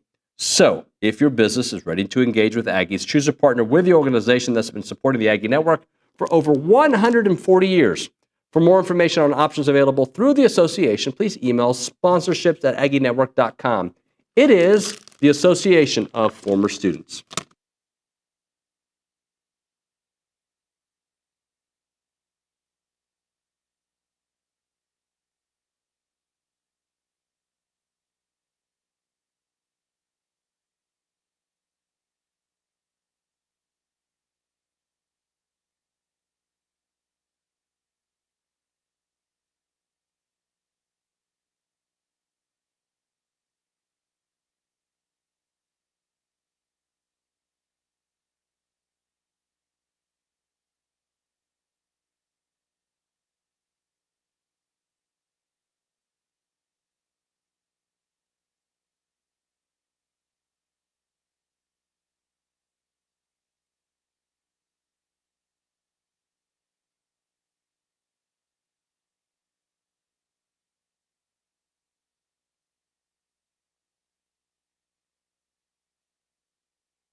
All right, we have an official statement from Texas A&M on Bryce Anderson. Bryce traveled home with the team Saturday night following our game against Notre Dame and has since undergone further evaluation by our medical staff.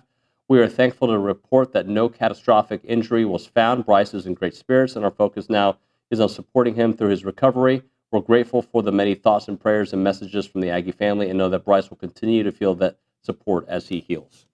Okay, so good news that he's, I think a lot of us I still think we're not really sure everything that happened. We heard, I think there's a lot of speculation. The good thing is he's trending in the right direction. All right, let's go to Cade Bickham, who has got some news in the SEC, Mr. Bickham. I do. So on the subject of, we've talked some power rankings today, some SEC power rankings. Our friends at SEC Network have dropped their combined Week 4 power rankings. I would like you to guess first before I tell you where A&M is on this list.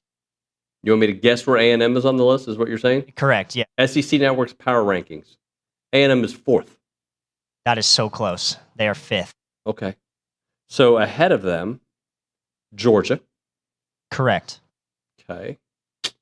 Don't tell me Vanderbilt's ahead of them. No, they are not. They're one spot behind them. Okay. Oklahoma? Yes, they're at 2. Okay. You're doing it in order right now. Okay. Not really. I think I've been all over the place, to be honest with you. Okay. Oklahoma 1, 2. So. What was that? Georgia, Oklahoma 1, then 2. So. Let me see. Let me think. So A&M, we said it was 5, right? Yes. LSU is 3. Bang. Okay. And like sound effects? They can't put Missouri at 4. Not Missouri. It is Missouri, really? It's not Missouri. It's a team. It's a team that played Georgia very close this weekend. Tennessee. Tennessee. Okay, I don't have a problem with that. Again, I make a lot. I know I bring it up all the time. Like I'm the issue. I'm the problem. Like Morgan Wallen. If I'm the problem. But they're just freaking rankings. Whatever. People's opinions. The beauty is, hopefully, A&M can settle on the field, and they get a little week to recover and get ready for that Auburn game. Schwartner at the Angry Elephant News and Social Center. I know you got something. I do. I wanted to talk about Marcel Reed's Heisman odds. They skyrocketed from week 2 to week 3. Right now, he has the 6th best odds via FanDuel at plus 1,400. From week 2, his odds were plus 3,500. So he's turning out to be probably one of the most undervalued and underestimated players in the country. Yeah. God forbid you say that on a game thread. Look, it is. We got so much football left. I like that he's getting the props. If you can't enjoy it right now, you'll never be able to enjoy it. Yeah. Enjoy it for a couple days, and then hopefully the team, because we're fans, we're allowed to do whatever. Analyst fans, we can have highs and lows, and we can go up and down, left, right, BB, select, start. But they just gotta each test that they get, each a little quiz at the end of the week. Mm-hmm. Just keep passing those, and right now they're playing ahead. All right, guys, that's gonna do it for TexAgs Live. I don't really got a fun outro for you today. I do know this. I'm taking tomorrow and Friday off, so that means the Nick Savage will be in studio doing the show. And one thing I know about Nick, he's going to have a great show. I assume he's got Stephen McGee. I assume he's got Ryan Swope. I assume he's got Aaron Torres. I assume he's got Pablo Escobar. All on the show tomorrow. And then Friday, we'll have to figure that out. Anyway, that's going to do it for TexAgs Live on a Wednesday. Thank you so much for watching and listening. They will see you mañana. I won't.